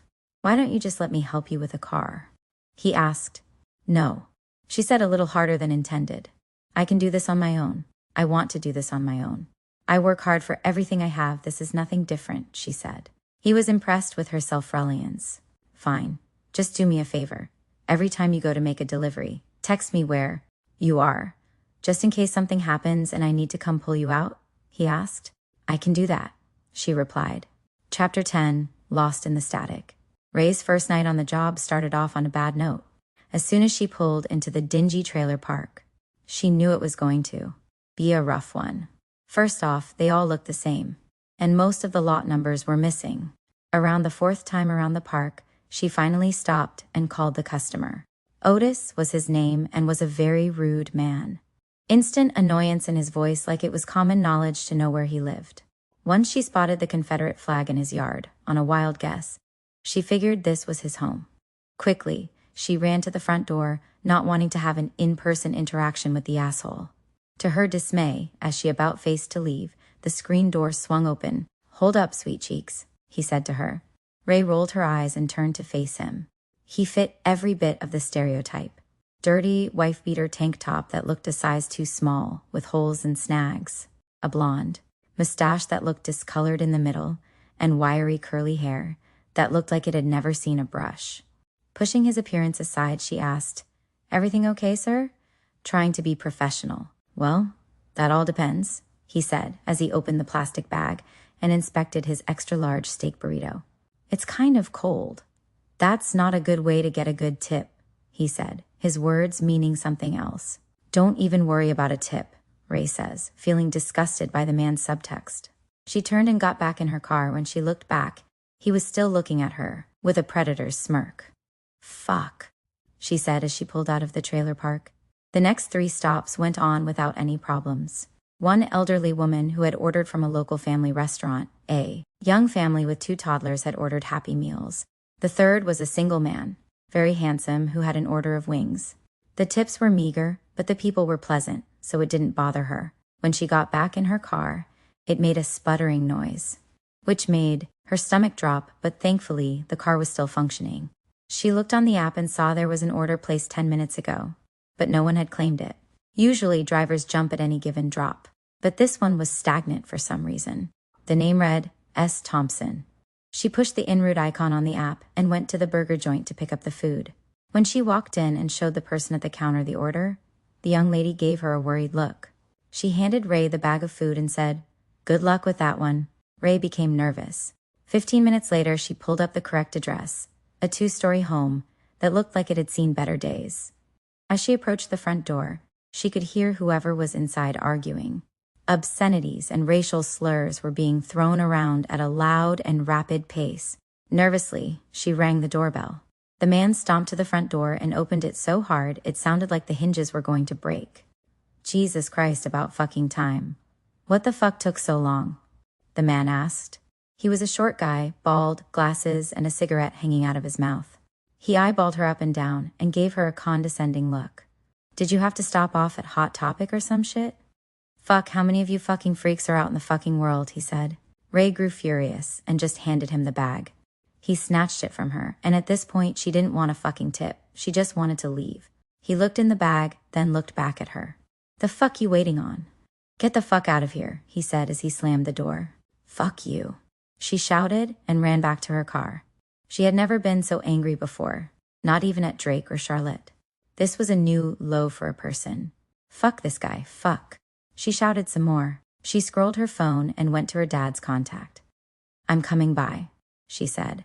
Then she turned on her stereo. The album Hate, Malice, Revenge by All Shall Perish was turned all the way up. Her dad was waiting for her at the door before she even knocked. She was visibly upset and ran and sat on the edge of the bed. The TV was on. He was watching The Last Drive-In with Joe Bob Briggs. The movie for the night was The Prowler. What happened? Donald asked, not wasting any time. I swear, I just delivered to the fucking worst of the fucking worst asshole bottom feeder moron. Fucking asshole just insulted me for no fucking reason and slammed the door in my face. On top of that, I got some fucking redneck creep who basically fucked me, she said with a red face. Donald grew visibly angry as well. This was what he was afraid of. He hated people like that, and a time or two had no problem shutting mouths of assholes. Something he was itching to do right now. He sat next to his daughter and hugged her tight. Fuck those people. They have nothing to lose, so they shit on everyone and everything around them, so they feel better. Fuck 'em, he told her. As angry as she was coming into the room, her dad's arms around her instantly calmed her down. Hearing his voice was soothing, and she felt safe with him. She never wanted this moment to end. Donald broke the embrace. So, are you going to keep doing it? He asked. Yeah, I did the math. If I do at least 5 stops a day, that's an extra $100 a day. And I could have a new car by like next week. And not just a new car, like it's new to me. Like a brand new car, she said with hope. Well, if you insist on doing this, I want you to at least be protected. Shit is dangerous. And if some asshole bothers you, I want you to be able to fight back, he said as he reached for his book bag. He pulled out a can of OC gel and a sheath. When he handed her the items, she was excited and nervous. This is OC gel. Powerful shit. If this gets in someone's eyes, they are fucked for a good while. Also, this is a gel stream. It's not like pepper spray where you have to worry about blowback and blinding yourself. And this is a Marine's best friend. This is a Kabar knife, he said as he pulled the blade from the sheath. 7-inch blade, serrated edge, and sharp enough to easily guide through skin like butter, he said. Carry these with you and still let me know where you are going, but this will make me feel better. Deal? He asked. She agreed. Chapter 11. Elitist Ones. The students cheered as they sat in the bleachers, watching the football team run out into the middle of the gym. Get Back by Ludacris played as they made their entrance. They were all wearing their red and black numbered jerseys as well as red ski masks, pulled over their faces to represent their team mascot, the Bandits. Number 78, Drake Bennett led the large group as they jogged around the room. Number 10, Benny was right behind him, and number 14, Ken was third but slowing down and becoming winded. Drake noticed. They stopped in the middle and got the crowd roaring as they all pumped their fists for the pep rally. They all pulled their masks up and the crowd cheered some more. Drake looked at Ken, who looked like someone had just dunked him in water. Internally, Drake was seething at the out-of-shape teammate. He'll deal with it later. Drake grabbed the microphone and yelled, "What's up, Zarchi High?" getting a huge pop from the crowd. Everyone except for Ray and Miguel. They looked at them like they looked at a bad magician, unimpressed. Our first game is this Friday, and we take on the Cunningham High goalies, who is coming to watch us kick their ass. Butts, he said, stopping himself from swearing. The crowd cheered. Yeah. Let's hear it for the best darn football team this school has ever seen. 3 perfect years, not 1 loss. Records shattered and set. Let's keep it going. The crowd clapped and whistled. Bandits, bandits, bandits, bandits, he said in cadence. The crowd began following along and chanting as well. The crowd cleared out and Ray went to her locker. As she expected, Drake and the group of douchebags were right there. She rolled her eyes and tried to just squeeze past them. Damn girl, can't you say excuse me? Drake said with a laugh. I tried that, but that shrunken nutsack of a brain you have didn't comprehend it. She said back as she opened her locker. Why do you have to be so fucking mean to us all the time? We're good guys. Why not let bygones be bygones? Drake said. Not even if the world was overtaken by cannibal psychos. I would rather be eaten alive than to be friends with a bunch of assholes, she said. The group surprisingly laughed, except for Charlotte. You know I'm actually getting pretty sick of having to see you all the fucking time, Charlotte said. Is that the usual feedback from your OnlyFans? Ray asked. An audible "oh" came from the group as they put their fists to their lips. Charlotte shot them all a look that made them stop laughing. I know what the problem is. You just need a good dick down, Drake said, and the group laughed again. Ray closed her locker and faced Drake and looked him dead in the eyes. You know what? You might be right. I need a good dick down, so who's going to do it? I know it probably can't be you. Seeing how your body and head look like a Mardi Gras float, so I'm going to make an educated guess that some steroids are involved. And I know what that shit does to your manhood. So, how are you going to dick me down? If your dick can't even get up, she asked. Drake became furious and looked at Charlotte. The vein in his neck bulged. Oh, did I strike a nerve? I was just fucking with you, but you know what they say. If the shoe fits, Ray says with a smile. She turns from the group and walks away feeling victorious. Fuck that cunt, Benny said. Drake didn't respond. He was just publicly humiliated. Don't worry about it, bro. We got a game tonight to worry about, Benny added. The locker room crowded as the football team got in their full gear for the game. Drake stood on a bench. All right, guys. It's time to go out and show these motherfuckers why we are the best fucking team in this school's history. The legacy that we leave behind starts tonight. My dad kicked ass when he was here and went on to be the best at all he does. That's what this fucking team does. Now, let's get out there and show those assholes why they don't fuck with Zarchi High. He shouted. The team cheered and headed towards the feed. Drake paused and stopped Ken. If you think you are going on that fucking field tonight, you are fucking dreaming, Drake said. What? Why? Ken asked, upset. I don't want your fat KFC ass out there embarrassing us. You already did enough at the assembly. If you step on that fucking field, I will personally fuck you up. Do you understand? Drake asked. Ken stayed silent. Do you fucking understand? Drake shouted. Yeah, I understand, Ken said, defeated. He then walked somberly out to the field. When the coast was clear, Drake snuck into the stall and did his usual supplement routine. Feeling pumped and ready, he shouted and ran to the field. The crowd of students and parents roared as Drake caught the ball and ran to the end zone. He was being trailed by 3 people, but he kicked it into overdrive and scored. The ref blew the whistle, ending the game, the final score being 63-7. They sang their alma mater and ran back into the lockers. They all showered and changed, still excited from the win. Party at the cabin. Benny shouted. All high-fived and yelled. Chapter 12. The Somatic Defilement. The night was going smoothly for Drops. Ray was on her 6th one. Friday nights were huge moneymakers. The drunks ordered their late-night Taco Bell and tipped generously. The money was flowing in great, and she made sure she had the items her dad had given her as well as letting him know where she is. Midnight was coming up quick, and Ray felt exhausted. Her car was sounding worse, and felt she needed to get it home. As she took a breath, her phone chimed, and she saw there was an order. 10 pizzas? She went back and forth on it and decided one more for the night. Patiently, she waited inside the pizza shop. The air smelled of garlic and grease. She knew 10 pizzas were going to take a while, so she was in no rush. She bought herself a Coke and texted where she was going to her father. Careful, it's pretty late, and I'd imagine it's all drunks out right now. So just watch yourself, he texted her back. His protectiveness made her smile. It was something she wasn't used to with her grandparents. Tonight is such a good night.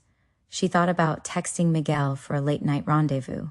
He agreed within seconds, which made her laugh. The pizzas were done, and now she was heading to the recipient location. The road turned to dirt, and it became pitch black from all the trees. She had to turn her brights on just to see. The road was big enough for 2 cars, so she wouldn't have to worry about getting stuck from any oncoming vehicles. As the cabin came into view, she saw the place was surrounded by cars. A few she recognized. Fuck. Please don't be the football team, she said to herself. When she got out, instantly she could smell weed.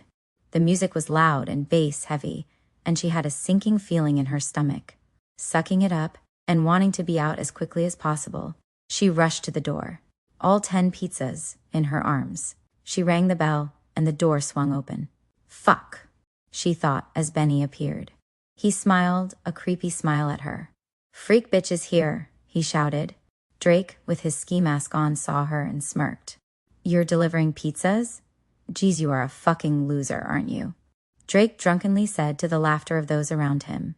She ignored him, but noticed Charlotte wasn't anywhere. She saw a side table and put the pizzas on it and walked out the door. What's the matter? Don't want to stay and have a beer? Drake asked, condescendingly. She ignored him and got to her car. She took a breath and began down the long dirt road. As she got a third of the way down, her car's temperature gauge shot up and the car was overheating. She pulled over and shut the car down and popped the hood. As she inspected, the coolant reservoir was empty. Shit, she said out loud. She knew she would have to wait a minute before putting coolant in, so she went to her trunk. The party was getting wild, and people were beginning to pass out. Drake, we're out of beer, Benny shouted from the kitchen. The team booed. Hey, no worries. We can get some more, The gas station guy is a fan, so don't worry, we'll do a beer run, he shouted to their cheering. Benny, fat ass, come with me, Drake shouted. The two men walked out with him. They all piled into Drake's Camaro and began driving down the road. They, too, drove with the brights on. Drake slowed down when he saw someone broke down on the side. As he got closer, he saw who it was. A wicked smile stretched on his face. He rolled to a stop, then looked at Benny. I have an idea, he said, as pulled his ski mask down. The other two did the same. Ray looked behind her at the oncoming car, but the bright lights blinded her, and she couldn't tell who it was. She heard the doors open and footsteps. Need some help? One of them asked. No thanks, she answered back. I insist. Let me take a look, he said. As the three got in front of the Camaro, Ray felt sick.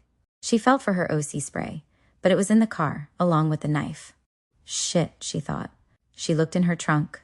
Among the many tools was a blue crowbar. As she saw them get closer out of the corner of her eye, she swung the crowbar at them. The tall one in the middle blocked it with his forearms, the iron thudding against him. Quickly, he grabbed the weapon and ripped it from her and swung into her stomach. The blow knocked the wind out of her, and she dropped to her knees. As she looked up, the iron collided with the side of her head, crashing her roughly to the ground, dazed. She felt her face and felt her eye beginning to swell. What the fuck, dude? Ken shouted. Shut the fuck up, Drake snapped. Drake felt his dick getting hard at the sight of the violence, and then had another idea. He ran to his car and opened the glove compartment and pulled out a box of Magnum condoms and ran back to the other two. Let's show this cunt bitch what a real man feels like. Not some fucking spick beaner, Drake said. Ray saw stars and spit out a wad of blood, but she started feeling like she was coming back around. Just then, she felt her pants rip from her legs. Instinctively, she screamed. Drake punched her and sent her back to the ground. Shut the fuck up, he barked. He then ripped her panties off. She cried out and begged him to stop. My dick works just fine. Let me show you, he said as he slid a condom on. Although feeling weak, Ray thrashed her arms at him again and let out another scream. His fist slammed into her nose, blood flowed from her nostrils, and some went down her throat, making her cough up violently. She tried to push herself up, but he grabbed her by the head and slammed it into the ground, acerbating her concussion. As she lay dazed and on the verge of passing out, he shoved his cock into her, bringing her screaming back to life. It felt like she was tearing from the inside. Each rough thrust was like knives. She groaned and cried, but he kept going. She tried to fight back, but he pinned her arms down, and she was too weak from the beating. He was so strong.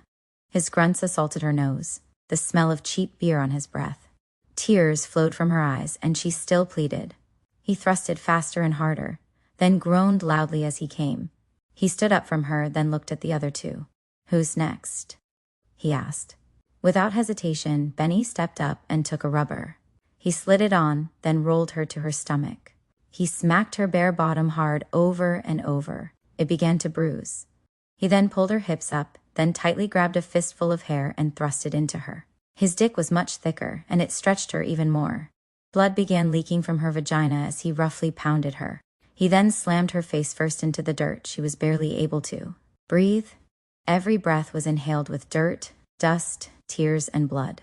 He let out the same climax groans, then backed up from her. All right, fat fuck. You're up, Drake said. No, man. I can't do this, he said. You're going to do this. You're one of us, right? You want to start at the next game? Then get in there and fuck this bitch, Drake said. Ken looked at him, stuck between a rock and a hard place. Are you a faggot or something? Benny asked. If not, then fuck this bitch and let's go get some beers. On us, he added. Feeling the weight of the social pressure clashing with his morality, he gave in. His dick wasn't as big as theirs. Dude, you ain't gonna do shit with that little dick. Put it in her ass, Drake said. Ray laid on the ground, not moving. Her brain had shut off to defend her against the onslaught. She just laid there, in the dirt, not even blinking. She then felt the tip of his dick pressing against her anus. At first it wouldn't go in and just smushed against the hole, but with a little angling and wiggling, it began to go in. The stretching of her rectum stung and burned. The pressure she felt going inside her was worse than the other two. Ken, in one rough move, pushed it all the way in. As he slid it back out, the rubber was coated with fecal and blood. She tried to scream, but nothing would come out. Her head was pounding and fuzzy. Her face was leaking blood into the dirt. Her vagina ached and burned and leaked blood, and the pain going through her ass was excruciating. Harder and harder he rammed into her, the stretching getting worse. Luckily, he didn't last very long and came. After he shot his load, he fell backwards bare-assed into the dirt. He took a good hard look at the destroyed women that laid only a few feet from him and felt horrible. He had crossed the line of no return. He had helped ruin someone's life, and for what? Football? There you go, big dog, Drake said. Congrats, you're now one of us, he said, smacking Ken's shoulder. They all three looked at the seemingly lifeless Raylan Butler. Drake then ran back to his car and came back with his football gloves and a cylinder container of disinfectant wipes. He put on his gloves, then pulled few of the wipes. He wiped down the crowbar and threw it into the trunk of the car. He then began wiping down Ray at any spot he touched her with his bare skin. Better safe than sorry, he said with a laugh. The cleaning chemicals burned against her skin. It stung over her busted, bleeding nose and split lips. But she couldn't react. Told you we were fun guys, he said to her. She looked at him, and in the eye holes of his mask, he truly had the eyes of the devil, attempting to roll to her stomach and push off the ground. Her arms shook as she tried to push up. Drake lined up from her like he was about to kick a field goal and sent his foot soaring into her stomach. She flipped to her back and felt like she couldn't breathe. Have a good night, Drake said as they all returned to his car and drove off, leaving her in a dust cloud. It felt like hours had passed. Ray did not get up. Her spirit was broken, violated. She laid half-naked and covered in dirt, sweat, and drying blood in the cool night summer air. Finally mustering the strength, she got up. Her vagina ached and anus stung. Both still had slow streams of blood, dripping from them, leaving a dribble trail as she tried to walk. Walking felt like torture, but she made it to the front seat. Slowly she sat down. She ran her fingers through her thighs and felt the drying blood. She grabbed her phone and saw she had a dozen missed messages and calls from her dad and Miguel. She texted her father, "Come get me." She then felt dizzy, the concussion. Stirring her, she felt nauseous and leaned out of the car door and vomited. As the puke shot from her mouth, blood squirted on the seat from her vagina and anus. It stung some more, making her wince and cry. It was all too much. She then fell into the passenger seat and passed out. Chapter 13. Alive or just breathing. Donald sat at the side of the hospital bed as Raylan slept, his eyes red with exhaustion and pain. His heart broken as he looked at his destroyed daughter. Her eyes were blackened, her lips were swollen and stitched. Her cheeks and nose were a dark shade of purple and blue. Her body was bruised all over. He had found her just 10 minutes after her message, passed out in the front seat. Immediately, he ran her to the hospital where the team of doctors and nurses got to work on her right away. They had been in the hospital for 2 days now. On the first day after she was awake, she gave a full statement to the police and told them every detail she could. Reliving the attack broke her down all over again, but she had to tell the cops everything, names, places, and all that happened. Donald gripped her hand and kissed the top. "I'm so sorry this happened, Ray," he said, beginning to cry again. As he held her hand, his mind was a flurry of emotions. Sadness, anger, hate, but most of all, it was vengeful. The cowardly assholes that attacked his baby girl, he wanted them dead. The doctor walked in, and Donald perked up. "Mr. Butler, how are you doing?" the doctor asked. Donald gave him a look that told him everything. "Well, good news. Miraculously, nothing is broken. Her ribs are badly bruised. She's pretty banged up, but not broken. She's a tough woman. Her STD and AIDS tests had come back negative. However, her rectum was pretty badly torn. 15 stitches, to be exact," the doc said. Donald shook in anger and rage. "Just to give you a heads up, we gave a copy of our report to the police. We found traces of lubricant in her vagina and anus, as well as cleaning solution on her skin. There is no trace of any other DNA on her body, unfortunately," he said. Donald didn't say anything. She saw them up front and positively identified the motherfuckers that did it. The cops will come through, he hopefully thought. He shook the doctor's hand and took his seat by her side. A few hours later, Raylan laid in bed, pretending to be asleep. She did not want to talk about what happened anymore, and was heartbroken to see her dad feeling the same. Although pretending to sleep wasn't any more comforting. Repeatedly, she saw Drake's eyes looking down on her with blackness. She could still smell the cheap beer, and his grunts echoed in her ears. All of them did. It was like a morbid viewmaster that never stopped. Donald began to nod off when he was woken, when the door to the room opened.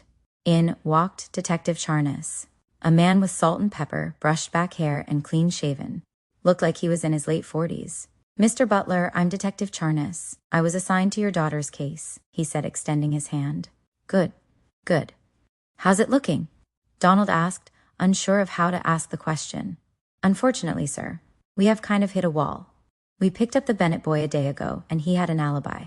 We checked it out, interviewed about 20 people who were at the cabin, and all of them said they never saw them leave the party. Those are eyewitness accounts," he said. Donald felt his blood boiling with every word the cop was saying. "And I've read the medical report, and there's no DNA to test, so we can't even go that route," he said. "Bullshit." Donald yelled. "She told you guys who fucking did this." He continued. "Calm down, sir." "Fuck calm. My daughter was fucking attacked, and you come in her telling me you can. Do a goddamn thing even though she told you who did it," Donald argued. "She told us, yes. But she also said they were wearing masks, Letterman jackets, and not to mention she has suffered a concussion. So, she actually has no proof it was them," the cop said. Donald was seething now. "And I'm just going to give a friendly heads up. His father, Jerry Bennett, he's an immensely powerful man, not to mention well-respected. If I were you, I would start perusing other witnesses or suspects. Because if you go up against him, you're going to have a lot of people pissed off at you, and take everything you own and make sure you can't even find a street to sleep on," the cop said. It all made sense now to Donald. They were doing this because they fear Drake's father. So, because a man has fucking money, I'm just supposed to pretend that his son didn't rape my daughter? Is this because he donates millions to the police? And you don't want to lose that funding? Fuck you. Get the fuck out of this room before you are forced to arrest me. Fucking cowards, every goddamn one of you, Donald said, getting a few inches to the cop's face. The cop didn't say anything back. He turned and walked out of the room. Donald sat hard in the chair, biting his nails and trying not to lose his temper. His legs shook like he had drank 10 pots of coffee. His mind raced with violent thoughts, visions of hurting the entire Bennett family. Raylan lied there, defeated. She heard everything. Fear of being a social outcast. Wasn't just a high school thing. She had just learned. It's everyone. No one wanting to step up for what's right and become the social pariah. She was on her own. Chapter 14. Walk with me in hell. After 4 days in the hospital, Ray begged to go home. She was fixed up and knew there wasn't anything else for the doctors to do except run up a fucking bill. All she wanted was to be home and in her room. Her safe cocoon, surrounded by all the things that bring her joy. Her music, her books, her movies, things that can help take her mind off of what happened. Sitting in the hospital room was making her anxious. The boredom was giving her too much time and too much time to replay everything. Finally, her father gave in and agreed to take her home, against his wishes. The ride home was somber and quiet. No music or conversation, just the sound of passing cars. Once they got to her grandparents' home, she saw her car in the driveway. She figured her dad had it towed.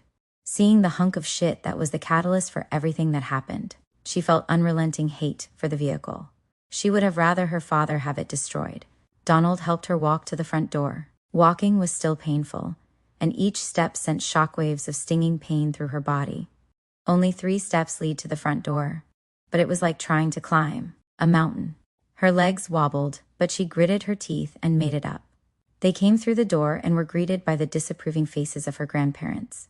Kurt, like usual, had a beer, and Cindy had her usual scowl. Fuck 'em, Donald thought. They made it to her room, and he made sure she was comfortable. Ray laid in her bed and felt a little better. Donald saw the huge black binder of CDs he had given her while he was on one of his leaves. He couldn't help but smile. It was filled with the classics of thrash, death metal, classic rock. All the good stuff that sent Raylan on her path of heavy music. "Do you need anything?" he asked her. She just shook her head. "No. Honestly, sweetie, you can stay at the motor lodge with me if you want. I've slept on way worse than a floor," he offered. "No, Daddy. I'll be okay," she said in almost a whisper. Donald leaned down and kissed her forehead, then walked out of the room. On his way out, he stopped to talk at the grandparents. "I know this is a long shot, but she has been through hell, so can you guys just leave her alone for a few?" he asked. They looked at him dumbfounded, like he had no right to ask them for anything. She does something dumb, like take that fucking driving job in a piece of shit car and gets herself in trouble, and you expect us to baby her? Kurt asked, with a smirk. Donald was gobsmacked. They're blaming her, he thought angrily, his eyes turned to steel. Well, maybe if you used some of that money I've been sending you to help get her a decent car instead of using it for a fucking vacation, this shit wouldn't have happened, he fired back. Their look of surprise was laughable. You guys make me fucking sick. Your granddaughter gets beaten and raped, and you blame it on her. What the fuck is wrong with you two? He barked, getting angrier by the second. His fists began to shake. Maybe if she didn't go out looking like Satan's little slut, this wouldn't have happened. Kurt shouted back. Cindy was nodding in agreement. Donald lost it. He grabbed Kurt by the shirt and pushed him hard against the wall. Kurt's eyes turned from shock to fear in a second. You touch me and I'll call the cops. This is my house, motherfucker, Kurt said to him. Donald let go of him. That's what I thought, pussy, Kurt said. Like gasoline reignited, Donald grabbed him and threw him through the patio window. Glass shattered and sprayed all over the porch. Kurt laid in the shining debris, stunned. Call the cops. I'll make it worth their fucking effort, Donald said. He reached into his wallet and pulled out $500 and threw it at the shocked and shaking Cindy. That's for the window, he said as he walked out, not wanting to leave Ray with the morons, but she wanted her room, and like hell was he going to take that from her. Ray heard everything, again. She jumped when she heard the glass break, making the stinging pain return, as well as her tears. She cried not just from the physical pain, but the emotional scarring that was surely leaving its mark. Her own grandparents were blaming her. It was becoming too much. 20 students at school lied for Drake, Benny, and Ken. The cops are afraid of Drake's dad. The nonstop bullshit from her grandparents that had just reached a new low. In that moment, she also thought of her mother. One of the people she was always supposed to count on abandoned her. Her own mother wanted nothing to do with her. She only had 2 people who gave a shit about her. Her dad and Miguel. But it's not enough. The thought of ending it all crossed her mind. Just to make it all stop. No more pain, no more abandonment, no more memories of her attack. In a flash, it could all be over. But then she thought of the hurt it would cause her father. For now, the thoughts subsided. She could never hurt him like that. Chapter 15. The world is my enemy now. Spending 3 days in her room had turned out to be not as great as she had hoped. She couldn't pay attention to her movies. Reading felt impossible, and music was nothing but white noise. All she could see and hear was her attackers. She was going crazy from it all. A sense of normalcy is what she feels she needs. With all her mental strength, she wills herself out of the bed and gets dressed. The pain has dulled out, and moving wasn't as taxing anymore. She looked at herself in the mirror. The bruises were very much still there but had seemed to begin to fade. She added a little cover-up which seemed to camouflage most of it. It would have to do. Ray snuck past her grandparents, not wanting to say anything to them. Her goal was to get the fuck out of their house, and that was only going to happen one way, working. She stared at her car for what felt like an eternity, the bane of her existence. Unfortunately, it's all she has. She opens the driver's side door and sees the dried bloodstains on the seat. Her eyes immediately fill with tears. She takes a deep breath and steps inside. It felt strange, like it was something foreign, but she ignored it and fired up the car. To her surprise and anger, it started on the first try. The mall parking lot wasn't very busy for the Thursday afternoon. As she walked to the entrance, she was stricken with paranoia. Everyone that passed her, she watched carefully. Constantly, she looked behind her to make sure no one was following her. Intentionally, she left her earbuds out so she could hear everything around her. The coffee guy waved at her, but she didn't acknowledge it. The fear of everyone around her was proving to be too much. And now, she feels she made a huge mistake of coming to a place so crowded. Looking down at the floor she found made it easier. She rushed through the people, not even saying excuse me. The store was her goal, and that's all she had to focus on. Making it to the entrance felt like she had just crossed the finish line from a marathon. Her heartbeat was pumping rapidly, and she was sweating a little bit and out of breath. Not having the time to pay attention to her wounds, once her adrenaline dropped, she felt the dull sting in her backside. Jen saw her at the entrance and ran out and gave her a light hug. Apparently, the word got out. Jen looked at her like she was trying not to cry. This is what Ray was afraid of. the nonstop pity from those who knew. Everyone was going to act differently around her now, and she fucking hated it. "Are there some hours available I could work tonight?" she asked. "Of course, hun," Jen replied. Ray sighed in relief. The day wasn't going so bad. Ray helped a few customers, although she caught them staring at her bruises and stitches. She was able to ignore them. The day was going on like every other workday. Her spirits had begun to lift. Just as things seemed like they were going okay, Ray's worst fear had walked right by the store and saw her. Charlotte was shopping with a few of her friends, the absolute last person she had wanted to see. The two made eye contact and Charlotte's eyes turned into a beaming glare. Charlotte pulled her phone out and went live on her Facebook page. She then marched into the store and pointed the camera at Ray. "This bitch right here has sunken so fucking low. Her jealousy of me and my boyfriend's relationship and wealth had caused her to accuse my man of raping her. How fucking low can someone get?" she asked. Raylan was mortified. Was this really fucking happening? She thought. She began to breathe heavily and felt on the verge of a panic attack. It's really fucking sad that you had to stoop so low. Can you imagine how real rape victims must feel when they hear shit like this happening? Some goth emo cunt needs attention, so she screams rape. I guess it's just to fit her little freak rebel image. "Fucking pathetic," Charlotte shouted. The commotion caught Jen's attention, and she saw Ray leaning against the back counter, looking like she's about to pass out. "That's enough," Jen shouted. Ray was stunned, for it was never in Jen's nature to be aggressive. "Get the fuck out of the store now before I call security," Jen threatened. Charlotte then aimed the phone at Jen. And this bitch is defending her. Wow, these freaks really stick together. "Have you ever lied about someone raping you before?" Charlotte asked, condescendingly. "Get the fuck out of here before I shove that phone up that narrow ass of yours," Jen shouted. "Honey, I'm a minor. You touch me, and you'll be some dyke's little bitch by next week," Charlotte said, giving a wicked smile. "I'm calling security," she said. Charlotte shut her phone off. "Stay the fuck away from my man," she said to Ray. She then turned and left without looking back at them.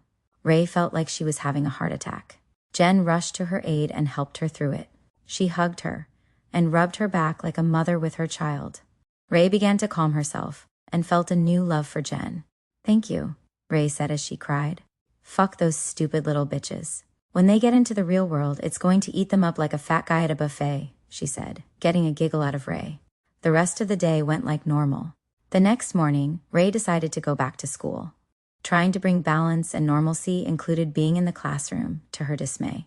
She did her morning routine and put on a "Thy Art is Murder" shirt that had a big yellow pentagram on the front of it. She found her parking spot and figured the headphones are coming with her this time. She'll need any kind of distraction to get her through the hallways. The blasting beats and shredding guitars of Funeral Inception by Suffocation guided her to the front door. Some old-school death metal was like comfort food to her and made her more comfortable. The comfort was short-lived. As soon as she entered the school, it felt like all eyes were on her. Everyone she passed just watched her. She knows they heard about what had happened, but she wonders how many of them saw Charlotte's live stream and now had a more negative opinion on the situation. As she passed Mr. Holden, he just gave her a smile and a slight wave. Considering she always liked him, she waved back. Thankfully, the usual suspects were not at her locker, so she could get her things in peace.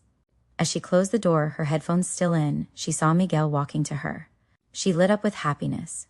She had not seen him since before the attack. He hugged her tightly. She had never felt more welcomed and safer from someone who wasn't her father than right now. Ray could hug him all day. People passed by and gawked at them, but they didn't care. Miguel was well aware of what happened and who did it, but he didn't say one thing. He just wanted to show her love. He walked her to her first period class. When he had to go his separate way, it reminded her of that feeling she got when her dad had to go back from leave. As she sat down at her desk, she still had to do it slowly, and most of the other students noticed. Ray just kept her head down and paid attention to Mr. Meir, until Benny walked in the classroom and gave her a smirk. She had forgotten they had this class together and felt sick. Ken, on the other hand, would not make eye contact. It hadn't even crossed her mind that it was Friday, and Fridays were pep rally days. Everyone congregated in the bleachers and waited for the pep rally to start. Miguel sat next to Ray like he always did, but it felt more as a protector this time. Ray was happy to be next to him. Her heart dropped when she heard the ludicrous song, because she knew what was coming next. Here came the football team, with their masks on. Flashbacks invaded Ray's mind seeing the red ski mask. Fuck, she said quietly. The team ran around the gym like they always did and stopped in the middle. Drake took his mask off and raised his hands like he was a gladiator in the arena. The crowd cheered for him loudly. The teacher handed him the microphone. "What's up, Sarchi High?" he shouted in almost a growl. "Tonight is the rival game. Those dirty stinking rats from Hooper High, they may be tough. Some even consider them the best. Next to us, of course," he said as joke, and got a small laugh from the crowd. His voice was like a banshee screeching while dragging her nails on a chalkboard to Ray. She was hating every second of it and wasn't trying to hide it. The sight of them made her feel physically ill. Benny as well. Ken, on the other hand, looked like shit. He looked fatter. His skin was pale and ashy, his eyes dark and heavy. "The Hooper Leathers may be the baddest, but we are the meanest. We are the superior team. The Leathers will crumble in front of us and we'll send them packing to that black hole they came from," Drake shouted. Drake looked around and scanned the crowd. Then he saw her. A smile crept up his face. That devious smirk that showed off his pearly white teeth. That smile that said he had something bad planned. Him and Ray made eye contact, and his grin grew wider. "If I could for a moment talk about something a bit more serious than football. One of our own was attacked. Brutally. She had mustered to courage to come back. Even though she accused me of such a heinous crime. I want to say, I forgive you, Raylan Butler," he said. The crowd exhaled an audible "aw." Ken looked the most uncomfortable next to them. He even mouthed, "I'm sorry," to Ray. But it meant nothing to her. Everyone turned and looked at Ray. Her cheeks grew red and hot. This motherfucker was rubbing it in her fucking face publicly, she thought. And everyone is eating it up like a goddamn presidential candidate talking about world peace, she thought. "As to show a token of my forgiveness, I'd like to make a hefty donation to Ray and help her pay for those medical bills," he said, getting a standing ovation from the crowd. "I'll give the first donation," he said as he throws $100 bill into a bucket. The crowd continued to clap, but Ray was beside herself. The asshole was proving he was untouchable, and now he had just turned the entire school on his side. Ray couldn't handle it anymore. She ran down the bleachers and ran down the hall, tears falling from her face. Mr. Holden caught up to her and stopped her. "Raylan, I'm sorry that happened." Ray cut him off. "Stop saying you're sorry. None of them are fucking sorry. No one is going to get in trouble for what they did to me." "No one," she shouts, cracking her voice. Miguel ran out and saw Ray and Mr. Holden. "I'm sorry, Mr. Holden.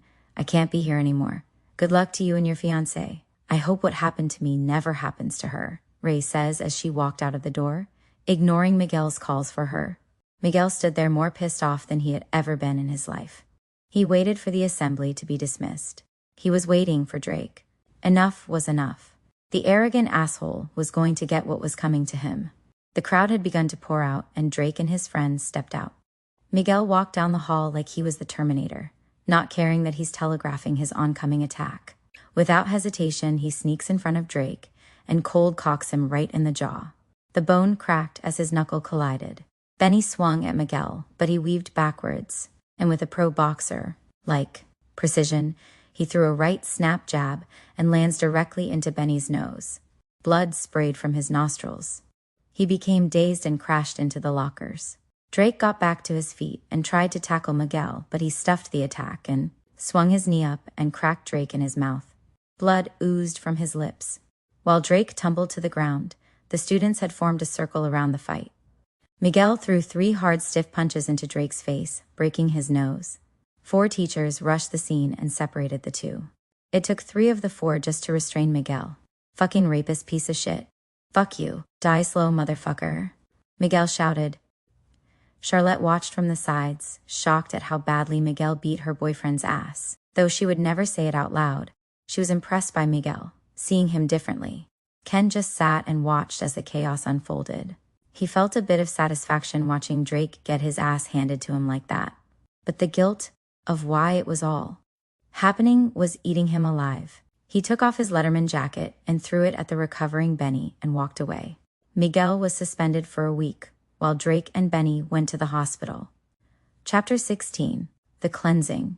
Tears ran like rivers down her cheeks.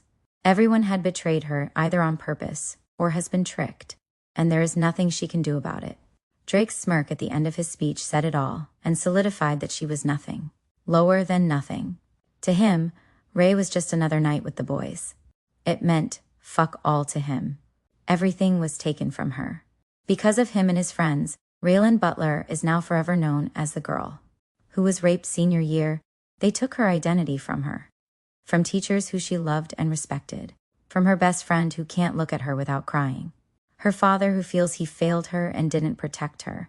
Her grandparents who never had high remarks for her, sank lower. Not to mention the police. The one group of people she was supposed to always count on, let her down. They all looked at her with pity and sadness.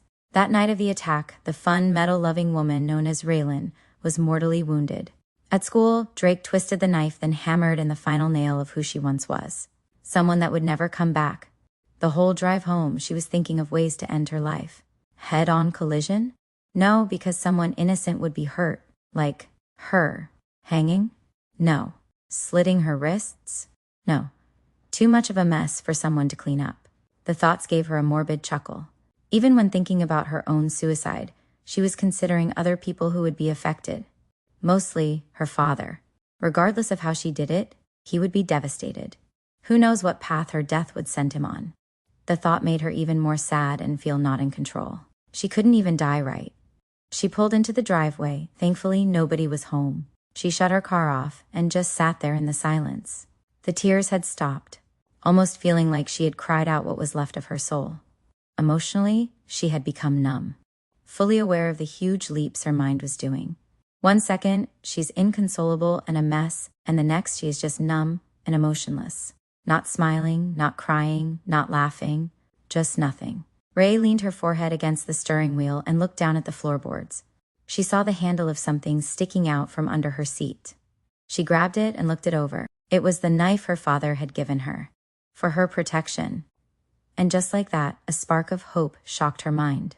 She went inside and jumped right in the shower. However, she did not clean herself. With her knees to her chest and her arms wrapped around her legs, she just sat there and let the hot water fall onto her. She laughed at how cliched she was being. But she understood the cliche now. The hot shower was soothing and therapeutic to her. As she sat there, she started thinking of everyone that had wronged her. Drake and his boys were obvious ones, but the cop, the 20 kids that lied, her grandparents, all of them. She thought about when her dad gave her the knife and how he said he wanted her to use it for protection against assholes. And that's exactly what she is going to do. A cruel smile stretched across her face, one full of malice, hate, and revenge. She decided at that moment she would not be the only victim of the senior class at Zarchi High School. When people talk about Drake, Benny, Ken, Charlotte, and everyone else involved, they will be forced to remember who she is. Raylan motherfucking Butler. They will know her name. After getting out of the shower and getting dressed, she went into the garage. Plenty of toys to choose from in here. She inspected the metal workbench. It weighed at least 200 pounds but was cluttered with junk. Spare parts, oily rags, scattered tools, loose nails. It would have to be cleaned off. Ray walked around the spacious garage some more and inspected the motor lift. The chains dangling from it. A big, thick black cord was connected to the wall, along with a yellow panel with the buttons on it that read up and down. She pressed the up button, and the chains began to move upward. As she explored some more, she found a box full of empty mason jars and had an idea for them. She grabbed one of the jars and placed it on a rag on the workbench. She draped another cloth on top of it and hit it several times with a hammer. Once she felt the hammer had done all that it could, she went inside and grabbed a rolling pin. She began to roll the wooden utensil over and over the broken glass. She rolled it for what felt like forever, but once she was done, the glass was broken down to almost a powder-like substance. She cradles the glass like she was trying not to spill hot soup and took it inside. She grabbed her grandparents' container of powdered coffee creamer and dumped the glass inside. Wanting to make sure it's not detectable, she shakes the container hard, mixing the glass in with the rest of the powder.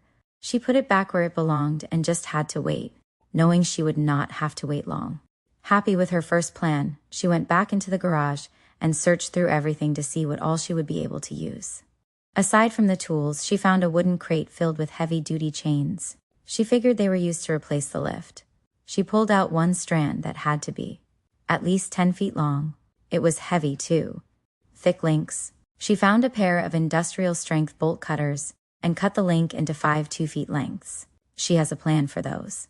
After making her links, she decided to clean up the garage. For hours she slaved away, throwing away useless junk, old rusted tools that had long ago served their purpose, containers of stripped screws, empty bottles of motor oil, all destined for the dump. The place looked damn near brand new when she was done. She felt a bit of pride in the work, aside from the tools hanging off. Hooks and pegboards, the table was spotless and had plenty of room. So much more room for activities, she thought, and laughed hard. Feeling tired from her hard work, she took a break in her room. One problem hit her like a ton of bricks. She had ideas for her items, but not an actual plan. She didn't want to do anything on school grounds. She despised school shooters like anyone with a conscience did and knew. She would be lumped into that category if she did something like that. Her mind wandered, but eventually she realized her shirt had salt stains on it and felt gross. Ray removed the shirt and started rummaging through her closet. It was wall to wall with band shirts, hoodies, and jeans. As she was moving hangers out of the way, she saw an old box on the floor of her closet. Curious to what was in it, she opened it up, and it felt like it had a glow to it. It was an old Halloween mask from the previous year. It was a plastic white mask with rosy cheeks, thick purple lips, and fake eyelashes. It was supposed to look like a porcelain doll, but the dollar store version. She put it over her face and looked in the mirror.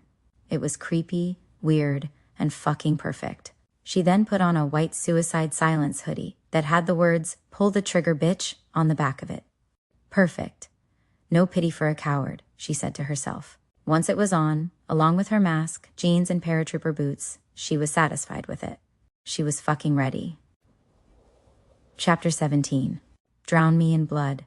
Raylan marched into the police station and was directed to Detective Charness's office. The middle-aged detective politely let her in and offered her a seat. Truth be told, he was a bit nervous about her unexpected visit. She didn't look like the same girl he saw in the hospital. Something was different. "What can I do for you?" he asked. "I want a copy of the police report and everyone you talked to," she answered, straight to the point. The detective looked at her puzzledly. "May I ask what for?" he asked. "Well, considering you guys are going to do fuck all about what happened to me, I've decided to take this case somewhere else. So, please hand me all the official documents," she answered sternly. "I'll have to see some kind of paperwork from a lawyer or judge before I just hand over people's private information," he answered. "Are you fucking kidding me? I get attacked and want to do something about it to the people I know who did it, and you're going to make me jump through this red tape bullshit?" she asked, pissed off. "Unfortunately, that's how it works, kid. If I just hand things over to just anyone, that's my ass. So, show me something official and the paperwork is yours," he said as he sat back smugly. "Fucking bullshit," she said. "I wish you had put this much effort into getting the assholes who did this to me. Things might have turned out differently," she said, ominously. "What does that mean exactly?" he asked, now concerned. "Don't worry about it," she said before leaving the station. Feeling pissed off and betrayed again, she felt she had hit a brick wall. But then she had an even simpler idea than getting paperwork. She could always count on people being dumb and mindless on Facebook, so she would use it to her advantage. Back at home, she sat on her laptop and created a fake account with a fake name.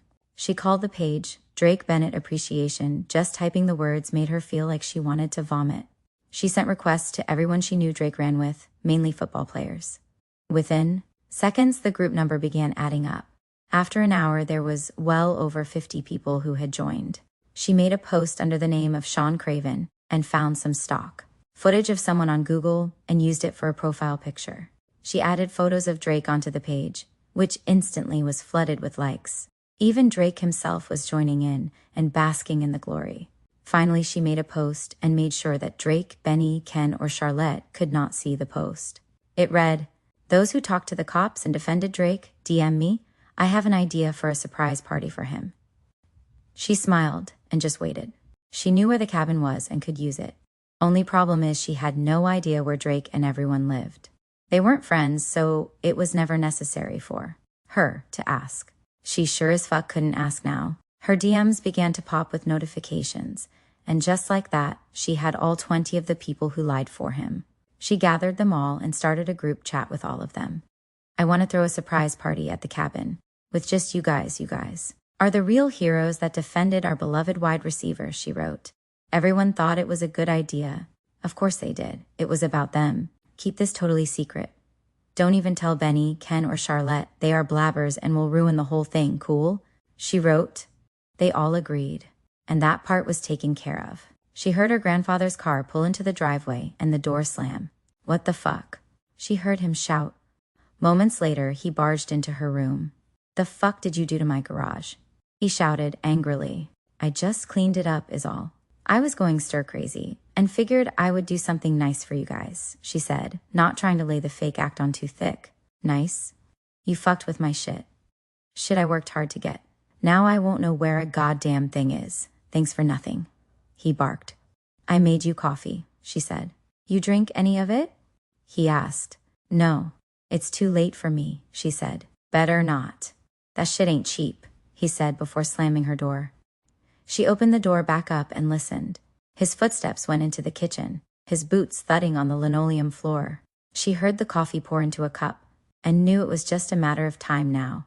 She closed the door and smiled. Ray sat on her bed thinking about how she was going to get Drake and the rest. Phone books weren't a thing anymore, and you can't Google someone's address without paying some fee for some police record thing. When she was lost in thought, she pulled her phone out. It had been a long time since she scrolled it. There were notifications on her Dash Fast app. Most of the notifications were deleted after someone took the drop. But one thing she knew she could count on was Drake being rich and lazy and knows damn well he isn't making his own food. It was a long shot, but she would just wait and pay close attention to her app. A day goes by, her grandfather wakes up complaining about gnarly heartburn and bad stomach pains, her grandmother as well. They think it's the flu, or God forbid, the coronavirus. Their deep, barking-like coughs are like a beautiful symphony to Ray. It was a Saturday, so she knew they didn't have to work. And she wasn't going anywhere. She was going to wait by her phone in the off chance that their names show up.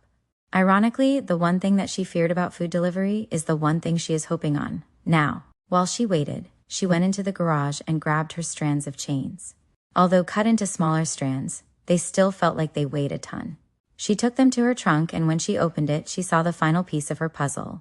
The blue iron crowbar that Drake used against her. She dropped the chains into the trunk and picked up the tool. It was heavy but light enough to handle.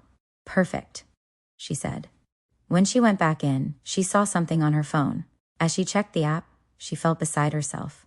Benny, she said. She quickly wrote down his address before she declined the drop. One down, she thought, again laughing at the cliché. To her surprise, the plan was working gracefully. Ken's name came up 3 times throughout the day. The kid was a bigger one and played football, so it made sense he ate a lot. But it was garbage food. Burgers and fries. 2 down, she said. Once it got dark outside, she decided to drive to the 2 addresses to do a bit of recon on them. See how they live, what the security looks like, etc. She felt like a robber in a bad movie. She dressed in all black as to not get discovered. If not her car will definitely stand out, she thought. First house she went to was Ken's, a modest 1.5-story house. Not crappy looking, but definitely not lavish either. She notices all the lights were off except a glow coming from the basement. No cars were in the drive. Most likely, they were in the garage. Quietly, she closes her door and starts walking in their yard. No animals in sight, which is a relief for Ray. She peeks in a window on the side of the garage and sees it's empty. Parents are out? She thought. She moved forward and saw a small window that peered into the basement. There he was. Ken sat in an expensive gaming chair that looked like a Formula One car seat. But his head was taller than the backrest. She could see he had on large headphones and was playing some game on his computer. A good-looking computer at that. Next to him on the desk, she could see the orders of food from earlier. Satisfied with what she sees, it was time to check out Benny.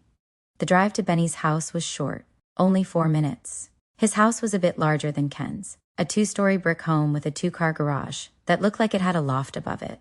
As she eyed the house, a light blinked on in the loft, and to her happiness, Benny walked past the lit window. Must be his room. She grinned. She scanned the yard some more, trying to see as much as she could in the dark. The moon made a shine off a post in the yard, A dog post with a red leash attached to it. Dog or dogs, she noted. Trying to do the same recon, she slowly walked to the garage, checking to make sure there are no dogs around. As she got closer, a security light turned on, startling her as the dogs went ballistic. They sounded mean and large. He will be trickier, but it can be done. Quickly, she rushed to her car and went home. When she walked through the door, she heard the violent coughs of her grandparents. She smiled and figured it's time for her first act of vengeance. Calmly, she walked into her room and donned her hoodie and mask, creeping to her grandparents' door. The coughing was non-stop and harsh. She pushed the door open and saw Kurt on the ground holding his stomach. Cindy was in the bathroom over the sink. Kurt looked up and saw his granddaughter and that now haunting-looking mask. "What the fuck did you do to us, you crazy bitch?" he shouted. Ray just stood and watched. Crowbar in her hand, she cocked her head to the side. Kurt then coughs hard, and a glob of blood shot from his mouth slowly. Blood began leaking like a broken faucet from his nose as well. Soon his mouth, chin, hands, and chest were drowned in fluid.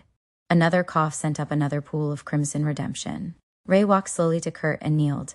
"For all the hateful venom you spoke to me, for all the shit you say about others, for all those times you looked at me like I was piece of fucking meat, I am making you choke on your own life force," she says, ice in her voice. His hand lifts and smears bloody fingerprints on her mask. Ray stood and lifted the crowbar above her head and swung down like she was chopping wood. The iron caved in Kurtz's nose, making it explode into gore. She hit him again and felt the cheekbone crumble. As she rose it again, the blood striped the ceiling and walls. It came down again. His eyeball popped, oozing a viscous liquid. With one final swing down, his head opened like a crushed tomato. Blood squirting in all directions. Cindy was next. Her grandmother crawled on the floor, leaving a red streak as she tried to advance. Like a morbid snail. Weakly, she was on her hands and knees. Ray lined her up like she was teeing off in golf and swung. The curl of the iron knocked Cindy backwards. Blood and teeth shot into the air like mist. "You are a hypocritical, conniving, evil fucking cunt. You are the worst. Even worse than him. You pretend to be good, Holy. A decent fucking human around everyone else. But with me, oh, with me, it's all poison. The same shit that infected my own goddamn mother," Ray said calmly. Cindy rolled to her stomach. More blood and teeth fell from her mouth. Ray swung again, colliding with the side of her head, busting her ear, left cheekbone, and eye socket. The eye popped out and was dangling from its hole. She then slammed the crowbar into the back of her head. The skull cracked and blood sprayed Ray's white hoodie. The back of her head looked like someone released a dam of red water. Cindy convulsed on the floor, smearing more blood on the cheap white tile. "For me and my dad, fuck you," she said, as she swung one last time and breaking. In the rest of the skull, her brain seeped out like spilled raspberry jam. Ray felt nothing towards them or any guilt for what she had done. Before she walked out of the room, she looked back at the bodies, by the way. "Since my car is a total piece of shit, I'm going to borrow yours," she said before shutting the door. Better get some air fresheners, she thought to herself. The house felt peaceful for the first time since she lived there. Walking over to her stereo, she turned on the Allegiance album by As Blood Runs Black. And, for the first time, listened as loud as she wanted to. She peeked at her phone and saw a text from her father. "Shit," she thought. It read, "Just checking on you. You doing okay? Or as good as okay as you can be?"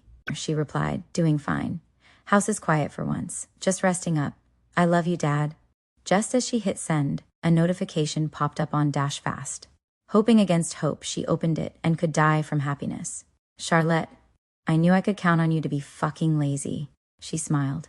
Ray took her hoodie off and placed the now bloody mask on top of it, crawled into bed and slept peacefully. Chapter 18. To the Hellfire. For the better part of 2 days, Raylan has been making modifications to the cabin. The 1.5-story wood structure was old and looked like it was way past its expiration date. The porch bent and creaked significantly as she walked over the beams. She was surprised it was able to hold all the big football players without caving in. She found that there were only 2 doors for the place, a front and back door.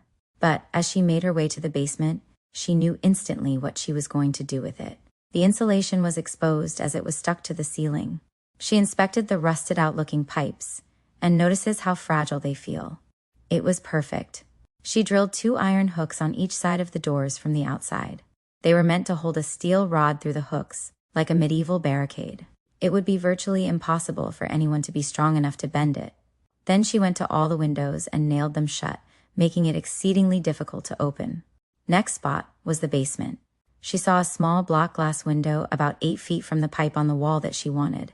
Using her hammer, she knocked out the window and made a small open space for her.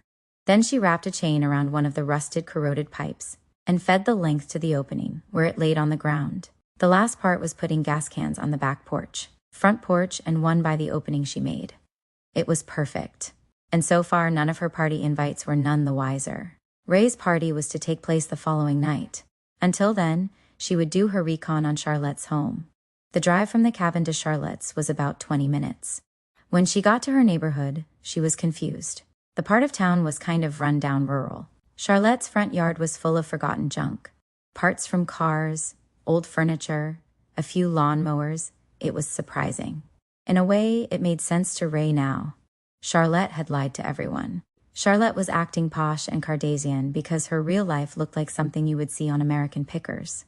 It almost made Ray feel bad for her. Almost. Ray walked around the yard, and the house looked like it hadn't been cared for in decades. The windows were filthy. The siding was caked in mud, and the paint was chipped. Drake went for someone like this? A rebellious move against Daddy, maybe? She thought. When she got to the backyard, the grass was tall. It was past Ray's ankles. Carefully, she walked through it and saw an old screen door. When she pulled, it creaked badly. It felt like it was about to come off any minute. Ray then checked the door and turned the knob. It opened to her surprise. She listened carefully for a moment. For anyone, home, or animals, which there was neither. It was a school day, so she didn't expect Charlotte to be home. The house inside was even worse. Garbage was piled in the walkways. The wallpaper had a gross tan-like gloss over it. Dirty clothes were flung everywhere. What the fuck? She thought. It smelled musty and sour, like sewage had backed up at one point. She had seen enough, and now saw how easy it would be to get inside. Once back in her car, she had a thought. Drake's name never came up on the app. Even if it did, if his dad was as rich as everyone was saying he was, she imagined his house would be like a fortress. Cameras, lights, gates, the whole deal. The best way to get him would be to bait him into coming to Ray. And she knew just who was going to be the worm on the hook for her. The next morning, Ray woke up feeling more rested than she had in years. Although her senses were attacked by the pungent, sweet smell of rot and decay, it was enough to gag her. In her weird mind, for some reason the scene from Big Daddy popped in her head when Adam Sandler just put newspaper over all of the kids' messes. She barked a laugh as she envisioned just putting newspapers over her dead grandparents. One way or another, they will have to be dealt with. God forbid someone walked by and smelled that. Next thing you know, cops are involved. Not that she had much faith in the police anymore, but she was certain there would be plenty to convict her. She tied a bandana around her face and opened the door to their bedroom. Flies buzzed around the corpses. Inside, she could see maggots had already festered in crimson stew that was left of her grandparents' heads. She then pulled out a roll of duct tape and sealed any space that could possibly breathe. Air into the outside. The windows, all the vents, everything was sealed. Then she took an old humidifier from the garage and filled it with a heavy dose of menthol solution. Once the steam started pouring out, the smell was being absorbed by the intense mint, like mist. She then took a box of baking soda and dumped the whole big box over the bodies, hoping that would help as well. One final step, she closed the door, taped the cracks, then took a wet towel and stuffed it at the bottom of the door. She removed her mask and breathed in. It was still there, just nowhere near as strong. Since that problem was taken care of, it was time to focus on the party tonight. She sent a message to the group text. Hope everyone is excited. Remember, keep it zipped. Everyone be there at 7 tonight, she pressed send. 20 thumbs up responded back to her. Ray sat in the woods that surrounded the cabin. Cars began pulling up, and people started going into the cabin. She had left the door cracked in hopes that no one would notice anything. She also had a stereo playing to keep their attention, as well as an ice chest full of beer. Thanks, Kurt, she thought. Ray waited about 10 more minutes and figured most were there. It was more than likely not all of them came, but enough to prove a point. Make sure everyone is inside. We're close, she messaged the group. She saw through the window as they all scurried inside. The time was now. She donned her mask and snuck to the front porch. She shoved the iron rod through the holes on the hook that would block the door from opening. Then she poured the gasoline all over the rotting wood of the porch, repeating the same thing at the back door. Now she moved to the side where the chain was and yanked on it hard. The pipe broke and let out a menacing continuous hiss. She pulled chain out, then dumped the final can of gas into the basement. It coated in waves on the concrete floor.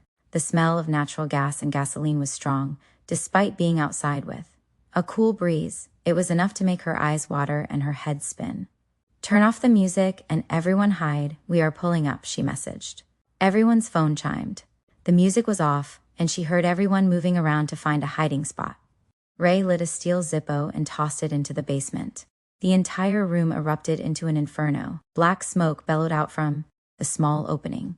It didn't take long for Ray to hear the panic. One person announced they smelled smoke. They felt the heat and realized the floor beneath them was burning. The fire had gone as planned and found its way to the porch. Someone was slamming onto the door, but the iron bar was holding. Screams and coughs became the symphony of hell in the fall night. The floor started to cave in under the flame. A few fell into the basement. Their screams were short-lived as the fire engulfed them. Someone got smart and threw an ashtray out of the window, attempting to climb out. Ray startled him as he saw her mask. Quickly, she rammed her knife into his neck, slicing through his Adam's apple. His body fell limp, leaving him hanging halfway out of the window with his blood cascading down the side of the cabin. More people screamed as they saw Ray and her evil doll mask stained in blood. The whole front room was now a hellish delight. Bodies began to char, and the smell of cooking corpses was growing exceedingly strong. All that were inside were now nothing but burning sacks of meat. The skin peeled and blackened. The eyes melted and popped. Ray removed her mask and held her hair back as she used some of the fire escaping from the open window to light her cigarette. The sight was beautiful to her. The screams were gone. All that was left was the sounds of wood cracking and the dance of the flames as it tangoed with the wind.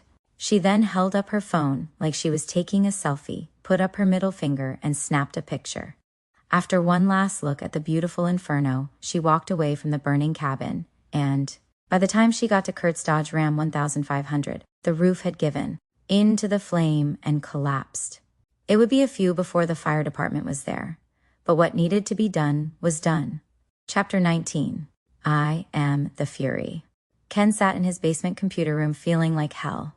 Ever since the day he, Drake, and Benny raped Ray, he has felt nothing but crushing shame. The look on her face when Drake was on top of her was enough to send a lifetime of nightmares his way. Since that night, nothing has been the same. He couldn't pay attention in any class. His sleep was haunted by her screams. All he could do was eat his feelings away, the same struggle he grew up with. Ever since he was a kid, he had a bad eating disorder that when he was overly stressed, he felt like he was always hungry, and no matter what he ate, it wasn't enough. So, that's what he did. It was becoming too much to handle. It seemed like every day he was on the fast track to a nervous breakdown. Out of nowhere, he would cry and would lead to more ridicule from the other football players. He had his chance to start the game after the attack, but he was not in the game mentally and almost cost them the game. After that, he was never allowed on the field again. He had found some solace in the world of online gaming. Another thing he did when he was little, but gave it up once he started playing football. Starting back up again, it helped ease his mind. He bought noise-canceling headphones and would play and talk to people from all over the world. And since his single mom worked nights, he could play as long as he wanted. But once he did have to put the game down to try to sleep or go to school, his guilt rushed right back to him. It was a mistake, an unforgivable mistake that he participated in.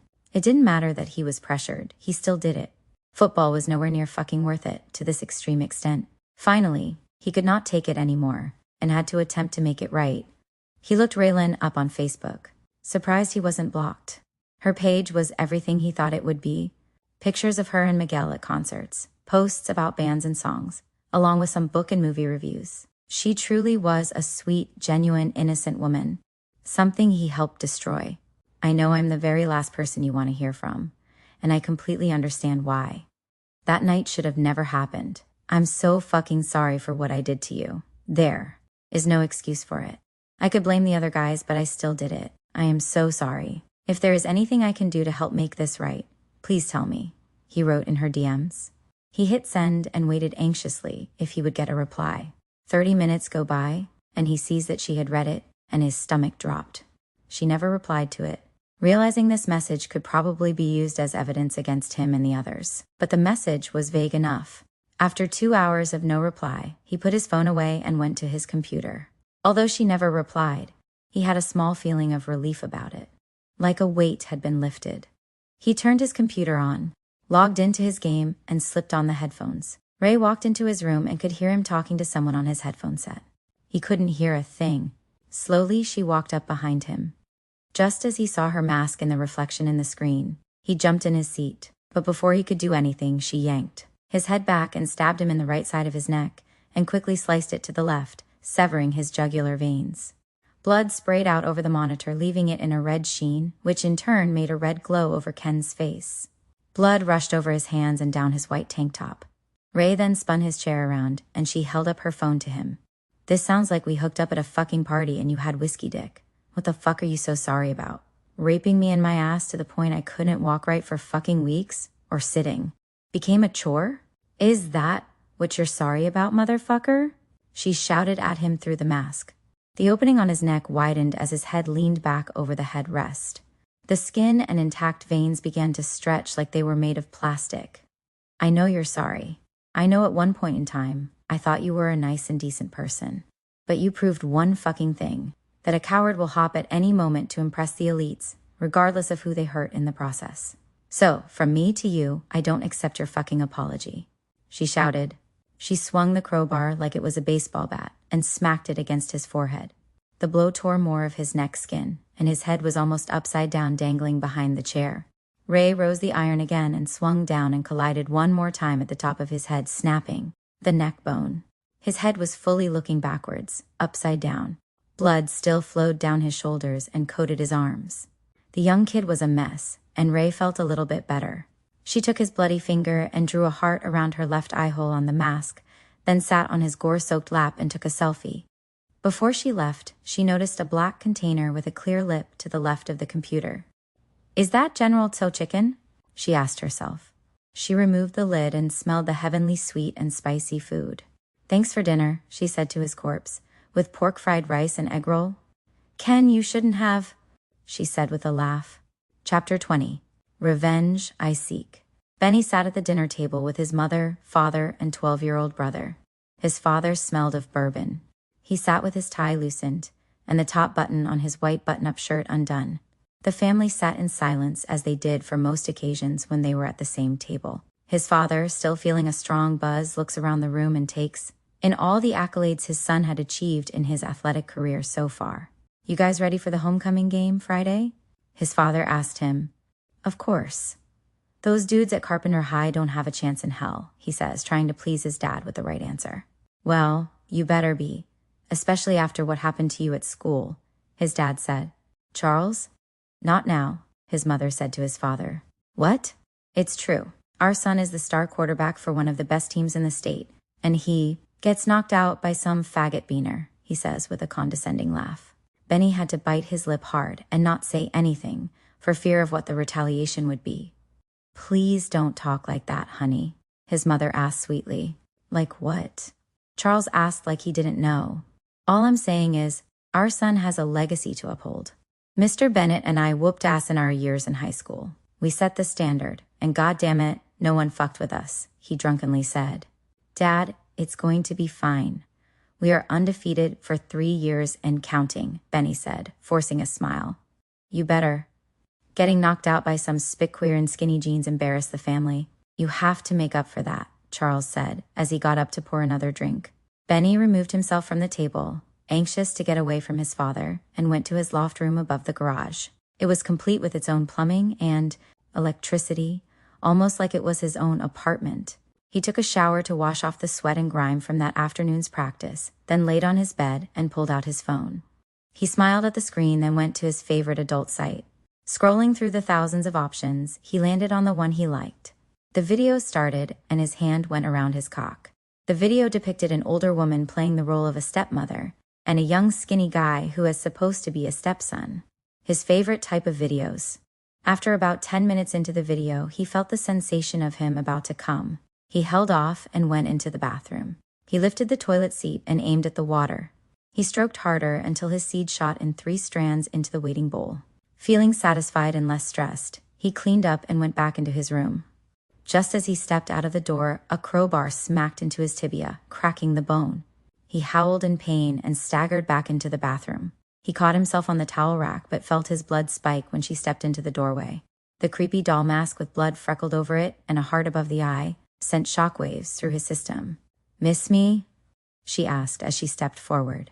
Not wanting to go out like a bitch, he jumped at her, throwing her off. He grabbed her by the hood and swung into her left temple. The concussion reignited in her head, and she felt dizzy and sick from the blow. He grabbed a hold of her again, but she kicked hard into the damaged leg, causing him to let go. As he stepped back, his bad leg turned to rubber as it folded from his weight. The bone snapped completely and pierced the skin as he fell to the ground. Tears fell from his eyes and excruciating pain was shooting through his leg. His body acting on survival, he began to crawl out of the room, while Ray still felt dizzy. His loft had a staircase that led to the garage, and he lifted himself and hopped on his good leg until he got to the top of the steps. As quick as he could, he hobbled down the stairs. When he got to the 4th step, the forked hook of the crowbar swung at him and popped through his eyeball. Blood and vitreous fluid dripped down his cheek, staining it pink. Feeling the hook lodged into the eye socket, Ray pulled him back up the steps, like he was a fish. When she got him flat, she wiggled the hook to try and loosen it, but it was lodging hard. Benny screamed as the iron moved around in his eye. Instinctively, he grabbed at it, but all his attempts were futile. Ray then put her boot on the side of his face and started to pull with all her strength. The more she pulled, the more the cracking of his zygomatic and maxilla bone vibrated on the tool. One final tug and both bones pulled and tore from his face, exposing the muscle and tendons. Blood pooled around him from the intense facial wound, and he began to go into shock from the incredible pain. Ray then lifted the crowbar and struck down on the exposed meat, caving in the exposed gums and teeth. Over and over, she swung until there was nothing but a pile of slop that was once a head. Ray's adrenaline was running hard, but the dizziness from the blow was still affecting her. She fell against the wall and took her mask off and tried to calm herself. The room was spinning, and she felt sick, and her head was throbbing. Thinking smartly that the kid was an athlete, she figured he had some kind of painkiller somewhere. Luckily, it didn't take long. Simply in the medicine cabinet above the sink in the bathroom, an orange prescription bottle of Vicodin was glowing for her. She popped 3 and sat on the edge of the shower for a minute. Considering she hadn't eaten much, it didn't take long for the painkillers to work their magic. Her stomach rumbled as she thought about the Chinese food that Ken had gifted her. She did her thing and took a selfie with the mutilated head of Benny, this time giving the peace sign with her 2 fingers and her mask. Quietly, she made her way back to the truck and sat and took a breath. Although the painkillers were helpful, she knew she needed to rest for the night. Tomorrow, she would finish the job. But strangely, she did not want to be alone. And running the risk of the rotting corpses in her house, she couldn't risk anyone coming over. So, she messaged Miguel. Chapter 21. Dead Butterflies. After stopping at home to shower and drop off her weapons, she found herself at the back door of Miguel's, like she had done many times. This time felt different. She knew why, but it still causes her to feel like she had a boulder in her stomach.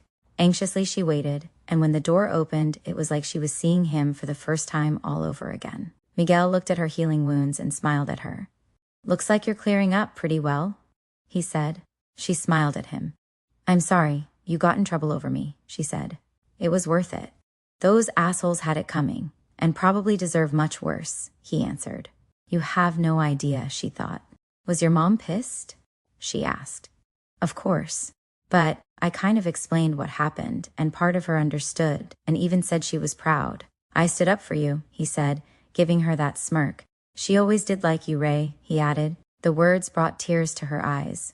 He would have been perfect for her, but she was too caught up in her own shit to own it. Now it was too late. She moved from his recliner and sat next to him on the bed. They looked at each other, then embraced in a soft, passionate kiss. They had kissed many times before, but this one had meaning. Their tongues smashed against one another. She then wrapped her arms around his neck. They both laid down on the bed, still in each other's arms. One by one, they took each other's clothes off, until naked. Ray got on top of him and gently slid him into her sex. It was still sore, but it wasn't unbearable. Fervently, she rode him. His hands rubbed up and down her body, caressing her large breasts with care. She kept the same slow pace, then brought herself down to him and kissed him as she continued.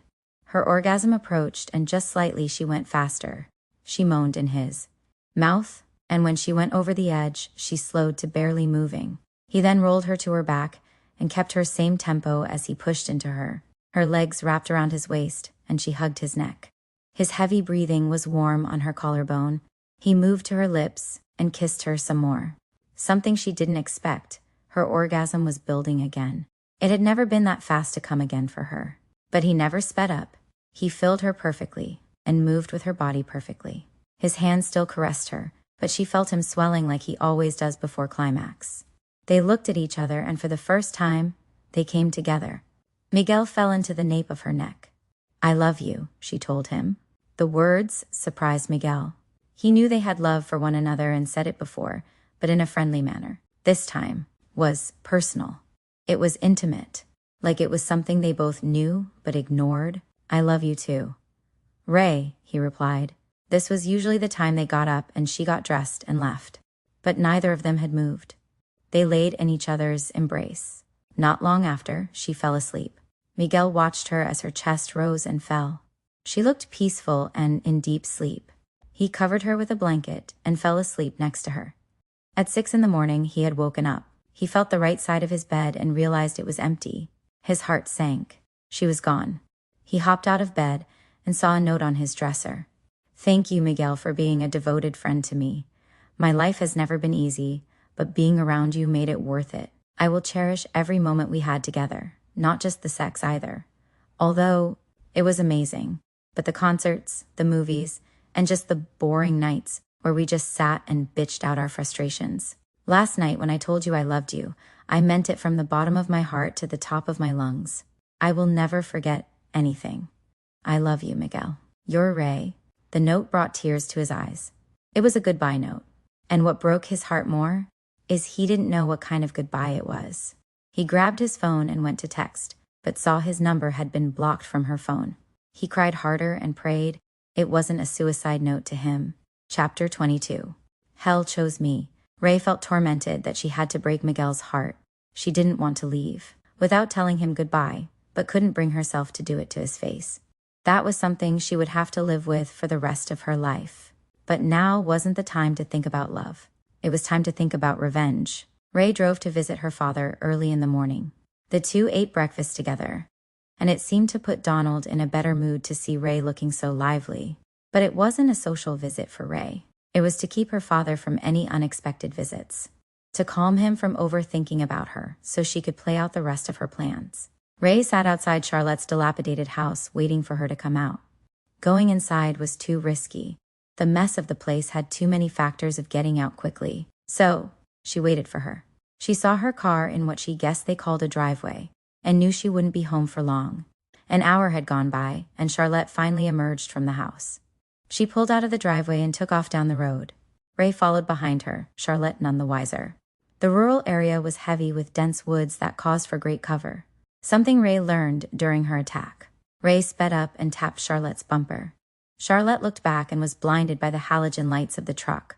She pulled over and got out to inspect the back bumper, then walked irritatedly to the driver's side of the truck.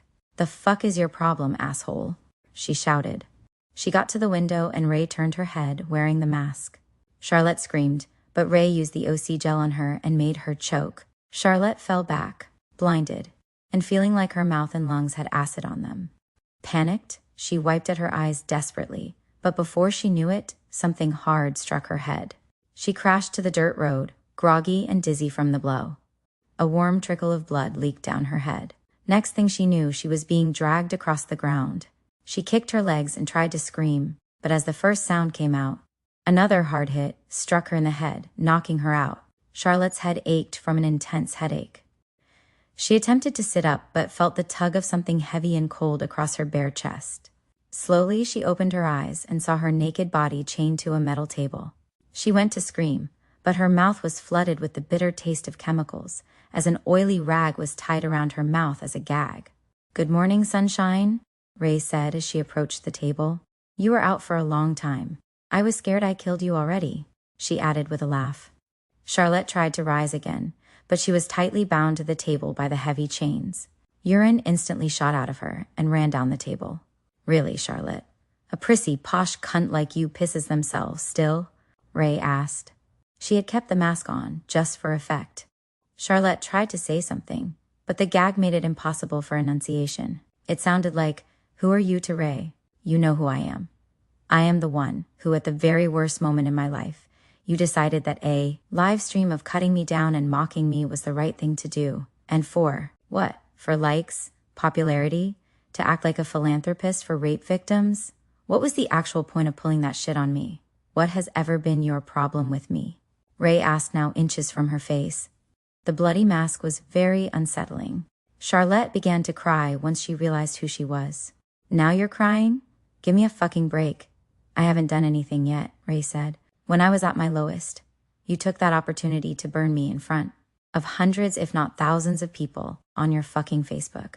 I'm going to return the favor, and just in case you think I'm fucking around, which I don't know how you would think that. Considering where you are, let me drive the point home for you, sweetie," Ray said. Ray pulled out her phone and began scrolling through the pictures. "This was when I burned everyone alive that lied for your fucking rapist boyfriend. This was Ken. He actually felt bad for what he did, but still once a rapist, always one. Oh, this is my favorite. Well, favorite so far. This is Benny. Shit, sorry. Was Benny. You can't really tell because I caved in his fucking skull. But trust me, it's him. You don't forget the face of someone who raped you," she said as she closed her phone. Ray moved 3 4-gallon metal tubs under the table. The top of the table was only 2 feet above them. She then threw in 3 Duraflame logs into each, then piled them with broken pieces of dead wood. "You're going to love this," Ray said. Charlotte tried to scream but couldn't get anywhere near loud enough to have any effect. Ray then took Charlotte's phone and pressed her thumb on the screen, unlocking her phone. Ray scrolled through the pictures. A lot of lewd ones. Some of her and Drake. Some with other guys. "Oh, you dirty bitch. You were cheating on Drake? Or is it like a cuck thing?" she asked. "If you know what that means, you watch porn," she jokes at her.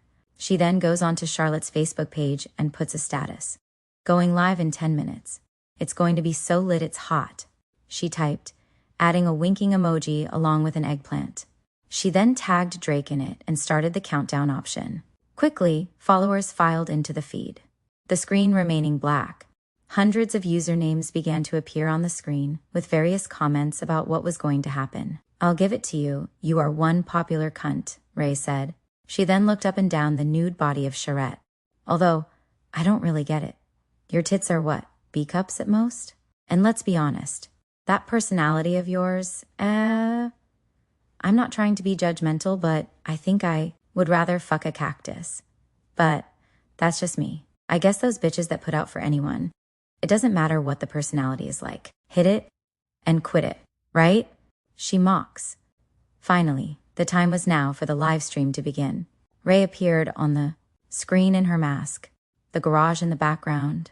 "What's up, everyone? You don't know me, well, some of you do, but for now, you can call me Doll. I have a question for all the men.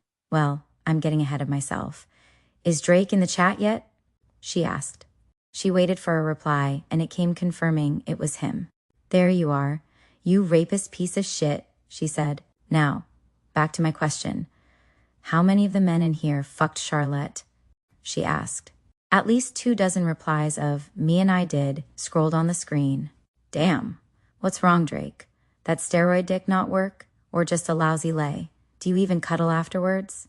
Ray said, with a massive laugh. But I'm not here to have an I fucked Charlotte reunion. I am here to settle a score, Ray said, then spun. Now Charette's nude body, chained to the table, was in the background. This miserable cunt, who lives in one of the shittiest houses I had ever seen, has been a god-awful, horrible human being since I could fucking remember.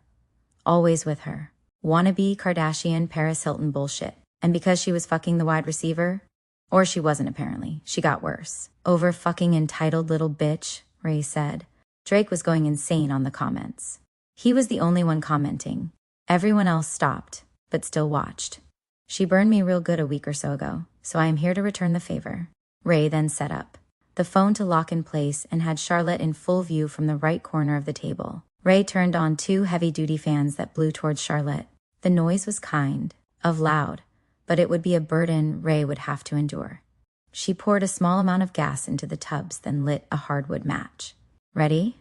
she asked the camera. She then dropped it into the tub, flames igniting instantly. Smoke also followed, but thanks to the fans it was blowing out of the window. The wood cracked as it burned, and the flames grew high, brushing the bottom of the table. Quickly, Charlotte began feeling the metal table heat up. She squirmed and pulled with her chest with all she had, but the heavy-duty chains kept her right in place. Her back began to turn red as it burned, and shortly after blisters started forming. Ray sat back and watched out of the view of the camera. She then lit a cigarette and enjoyed the show. Charlotte screamed and cried in muffled sounds under her gag. The blisters began popping and her skin was peeling, while some of it was melting to the table. The entire back of her body from her skull all the way down to her heels was scorching. Tears fell from her eyes and hissed when they dripped to the table. Soon, the chains began to heat up, and red burns in the shape of the links started branding her chest and arms. The top half of her back had completely burned to the muscle, and the smell of cooked, spoiled meat began to fill the room. Ray hit a high-powered fan that was facing up towards a vent, and the smell was being blown out through the top of the garage. Charlotte then blacked out from the pain. Ray put her mask back on and got in front of the camera. "Drake, you rapist coward piece of shit. You want to try and save this slut, then come fucking get me, bitch," she said. She then turned on the Find Me app, which was invented for people who got lost, and sent the coordinates to Drake's phone. The smart thing Drake should have done was send the location to the police, but Ray counted on his rage and bullshit sense of wanting to play the hero of the day. He didn't disappoint. Chapter 23. Laid to rest. Drake fishtailed as he took the turn at the stoplight. Cars blared their horns at him as he nearly caused a collision. He weaved in and out of traffic, his mind panicking and racing, unsure of what the fuck he just saw, if it was real or not. The GPS told him he had about 6 minutes until he got to the address he was sent, but he was determined to make it 3. Rage, anger, and a bit of worriedness clouded his mind and never thought once that he was racing towards something horrible. The only thought he had was saving his girl. They had had their share of ups and downs, but deep in his heart he did love her. All the people who said they slept with her on the live feed, he didn't believe. One thing social media in high school can almost guarantee is that most of the people are full of shit.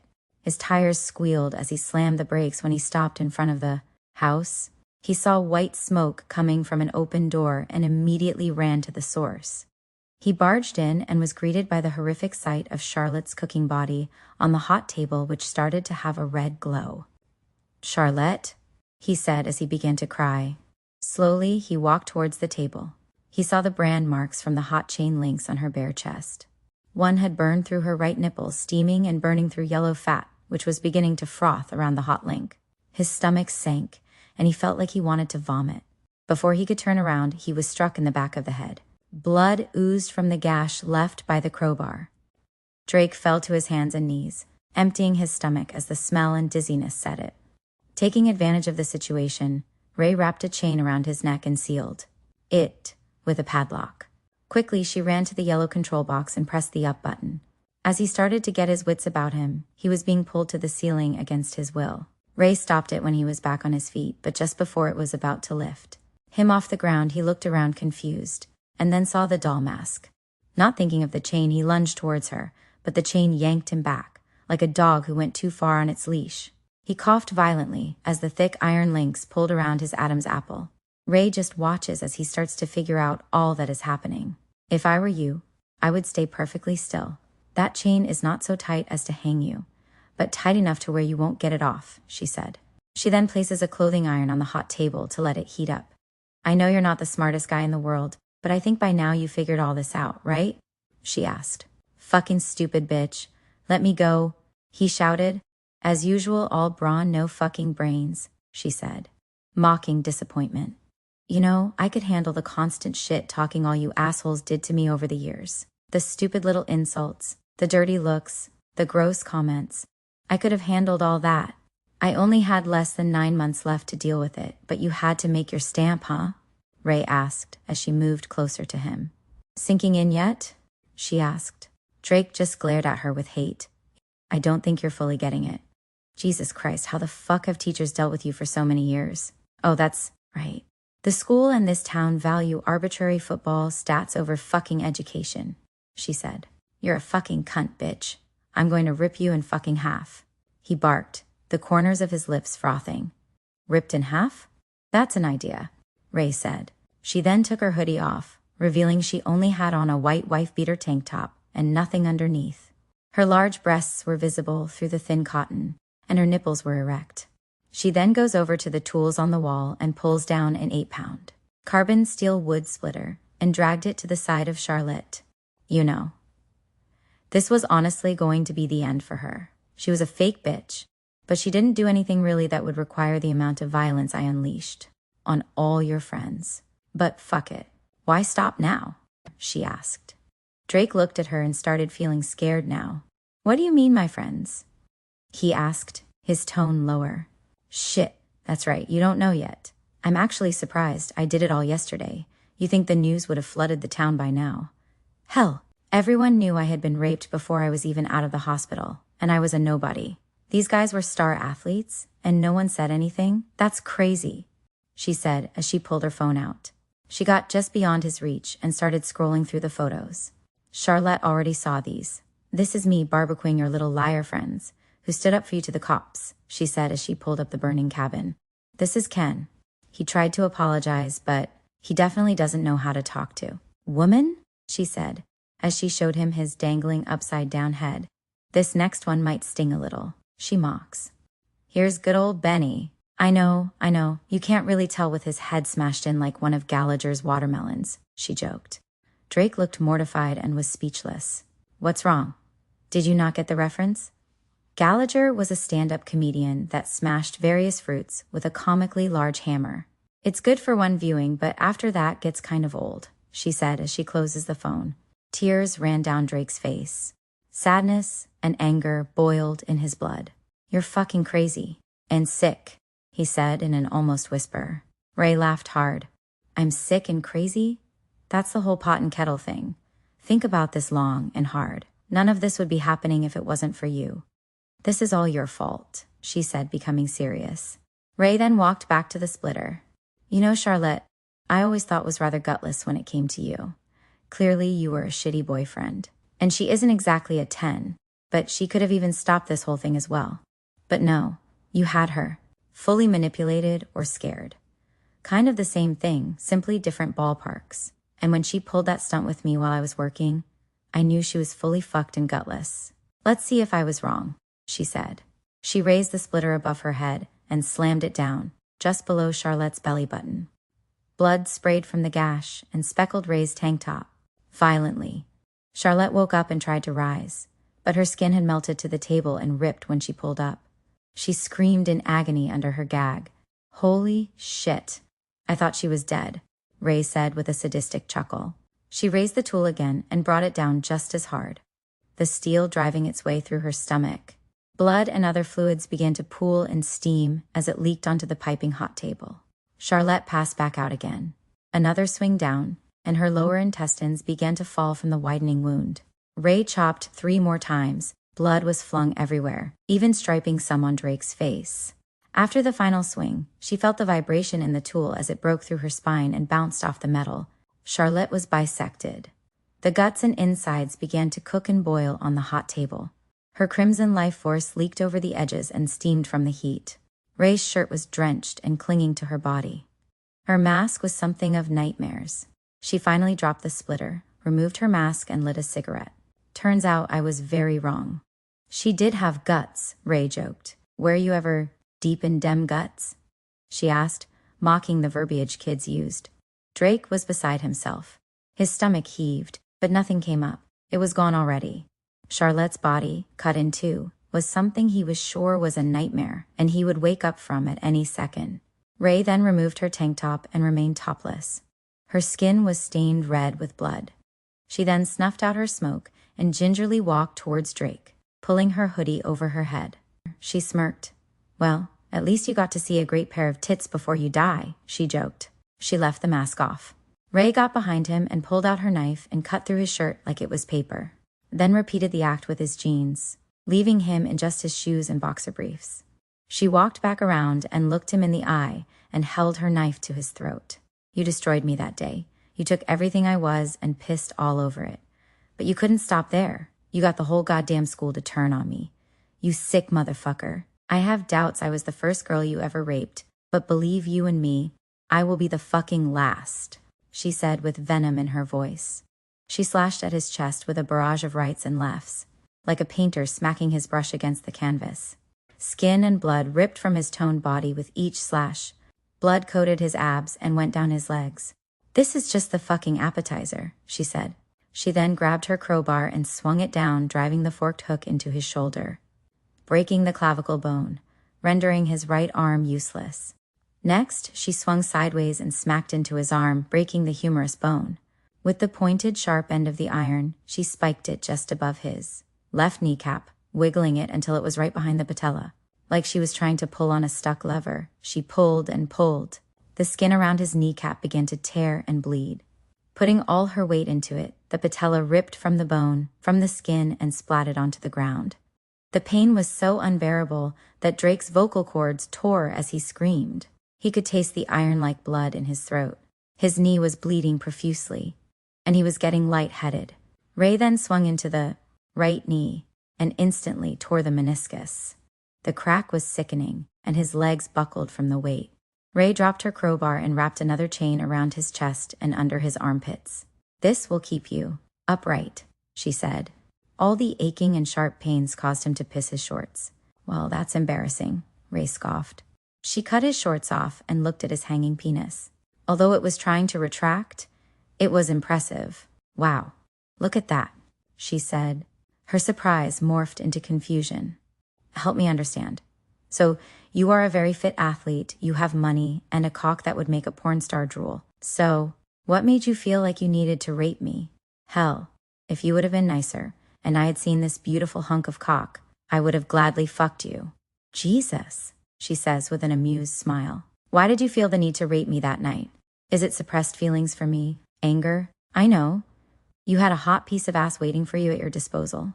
She looked back at Charlotte, then back at Drake. Shit, sorry, too soon for hot puns? She said. She moved to the workbench and moved behind Drake. A good butt too, she teased. Drake felt something pointed and cold tickling his rectum. He clenched his cheeks, but it was for nothing. Ray then took the ice pick she was holding and shoved it hard into his anus. Blood seeped from the orifice. Drake squirmed and tried to scream, but his throat was too raw. She then pulled it out, then shoved it back in like it was a sex toy. Each time was more and more painful. It's not fun having something shoved in you that you don't want, isn't it? She asked. She shoved it in one more time, then ripped it out, prolapsing his anus. The round pointed tool was smeared with blood and a foul-smelling shit. Lighten up. Pegging is like foreplay nowadays, right? She said.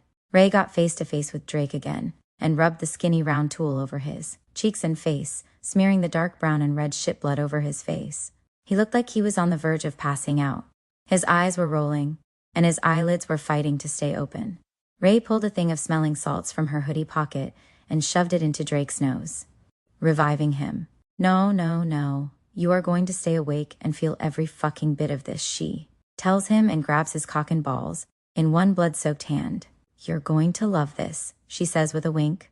He brought his still working hand up and grabbed her by the neck, but she had her bar in hand and rammed it into his thigh, making him instantly let go. She lets go of his manhood and comes back with a power drill. She got on her knees in front of his cock and took it in her hand. This would be a lot easier if you were hard, but under the circumstances, I understand, she said.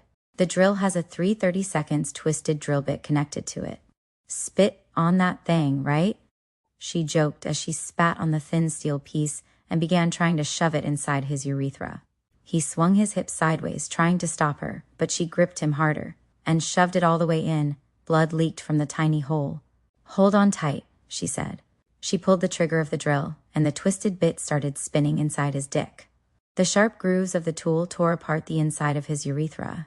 It began to twist with the drill, but she held the mutilated dick in place. She continued. Blood sprayed over her face and hoodie. His screams were harsh rasps, and blood shot from his throat. It was so ungodly painful he was going insane. It was too much. It had been too much, but this was a step beyond. The drill stopped, and because of the blood, it easily slid out of the slit. Blood dribbled from the hole like a broken faucet. The bit was caked, it chewed up meat and eviscerated veins. "Almost done?" she said.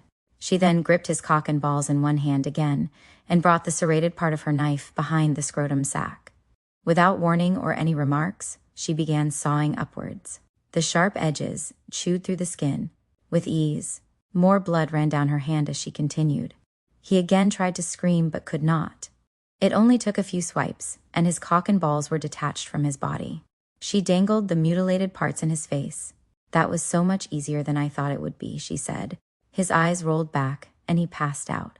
Ray threw the parts to the concrete and stomped on them until it was just crushed flesh. The clothing iron was ready and glowing.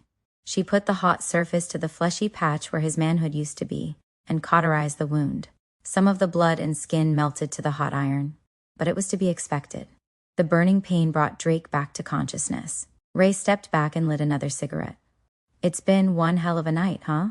she said, blowing out a bloom of smoke. Her gore-drenched hands stained the brown filter of the cigarette. "You are completely destroyed. No cock and balls to fuck. Knees are gone, so no more football. You had an ice pick peg the shit out of you, literally. You are going to be scarred for life, and you will never, ever forget me. I know what's going to happen to me, and you are the victim in this specific scenario, but it doesn't change the fact that you are completely useless to anyone now, and will be for the rest of your life. However, I'm going to give you an out," she said. Ray went inside and came out moments later, holding a .357 Magnum revolver. She shows it to Drake and smiles. "This was my grandfather's. He was a sick, racist, piece of shit asshole like you. You would have been amazing friends, to be honest. But I fed him glass, then beat him to death. You know, I have to give credit where it's due. If it wasn't for him, I wouldn't have all these neat little toys I got to play with tonight. But this one is the game ender. It's a .357 Magnum, immensely powerful. It's loaded with one hollow point bullet, which means it will expand and blow your head clean off," she says. She lights another cigarette. "Notice, I did not do anything to damage your other arm. For this very moment, I'm going to give you this gun, and you'll have two choices. Remember, it only has one bullet. You can either shoot me, kill me, then wait to die while you hang there, and it will be slow. My actions were brutal, no doubt, and sure fatal, but it's going to take a while, a long while. Or you put this gun in your mouth and pull the trigger. The pain is over. Let's face it, regardless of what you did to me, when this gets out, you are going to be the good guy in this story, so it's up to you, Drake," she said as she walked to him. She grabbed his hand and put the gun in his palm. She then went back and sat in the chair across from him, still smoking a cigarette. Drake was defeated, mentally and physically. She had broken him down in complete disorder imaginable. He pointed the gun at her, his arms shaking from the heavy weapon. She didn't flinch. She just looked down the barrel of the gun. The gun was heavy, especially in his very weakened condition. He then dropped his arm to his side and took a breath. He put the gun in his mouth, his cheeks inflated and deflated, with his lips wrapped around the steel. Tears flowed, knowing this was the end of the line for him. Dramatically, he pulled the gun from his mouth, then looked at Ray. She blew out a plume of smoke and just started into his condemned eyes.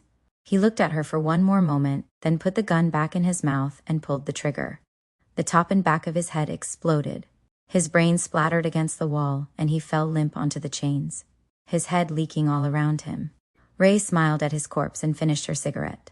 She then lowered the lift, and his body laid on the ground. She walked over to the gaping exit wound of his head and pulled her pants down and squatted. A stream of dark yellow piss filled the cavernous wound and foamed as it mixed with the blood and brain. Once done, she stood up and spit into the cesspool of bodily fluids. "Good choice," she said. Chapter 24. Bring me home. Ray walked into her room and sat on her bed. She took a deep breath and felt a sense of relief she had not felt in a good while. She looked around the room and admired the various posters and the memories they bring. Memories of her and Miguel. Memories that will only be memories from here on out.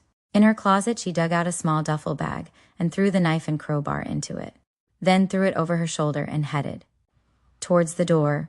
She took one more look at the place that had been her sanctuary from everything, and felt a tinge of sadness. She blew the room a kiss and closed the door. The early fall night was cool. The wind rustled the leaves and sent them swaying to the ground. The silence of the night was peaceful. Thousands of people deep in sleep, while she just butchered 2 people, and no one knew any better. It took 20 minutes for her to arrive at the police station on foot. She took one more breath, then walked through the front door. The receptionist, who looked half asleep, perked up when he saw the girl walk in that was caked with blood and gore. He sprung to his feet and ran to her, thinking she was hurt. "Oh my God, are you okay? What happened?" he asked in a panic. Ray remained dead-faced. Her dull, lifeless demeanor was stoic. "No need for an ambulance. I killed them all," she said. The policeman looked at her, stunned and confused. He wasn't sure if he had heard her correctly. Excuse me?" he stammered.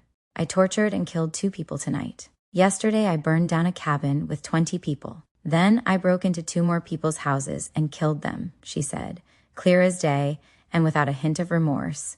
Ray slowly let the bag slip from her shoulder to the ground. Various devices clinked inside as blood oozed from the cloth. "That's your evidence," she said. The cop immediately arrested her. He read her rights as if on autopilot, then took her to processing. She sat in the cold jail cell. They took anything off of her that she may use to hurt herself. She just sat on the cold concrete floor waiting for the next move.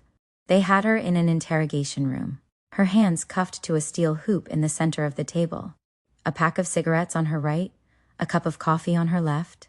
She had waived her right to have an attorney, figuring it would be pointless. She told them everything in grave detail, and the cops were stunned, sickened, and horrified. The next few weeks had been a media circus after the bodies were found and examined. People picketed outside the jailhouse, some understanding of what she did, the others wanting her dead. She had made national headlines but refused any interviews. She didn't do it for the glory. It was all to prove a point. Her father had visited her a few times, but they didn't talk about what was happening. They kept the conversations about everyday bullshit. Miguel had even come once, but was too heartbroken and never came back. It was to be expected. Mr. Bennett had used all his influence to fast-track the trial. It was to take place in a week, not much time for a defense, which she purposefully did not have one. During the first hearing, she pled guilty, but they wanted the reasoning to be more complex than what it was. She said she was not insane but was required a psychiatric evaluation regardless. The real trial had begun, and the jury consisted of 6 men and 6 women, all different races.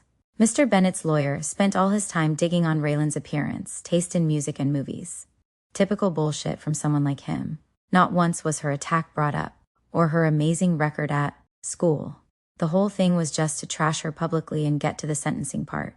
Donald sat in the front row, right behind his daughter. Every time the lawyer spoke, it took all his energy not to snatch him up and beat him to death.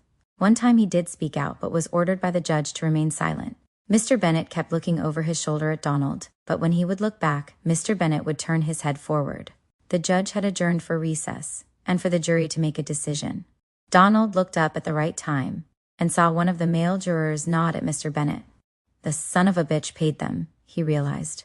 Mr. Bennett smiled back at him, and returned the nod. Court was back in session, and the jurors had returned. "Has the jury reached a decision?" the judge asked. One of the men handed a slip of paper to the bailiff, which was then handed to the judge. The judge looked at the 12 people with shock written all over his face. His cheeks had turned red, and his eyes had a glimmer. "Ms. Butler, if there is anything you would like to say before sentencing, this is your time to do it," he said. Ray stood and looked at the judge. The man was in his late 50s, bald, with glasses and salt and peppered goatee.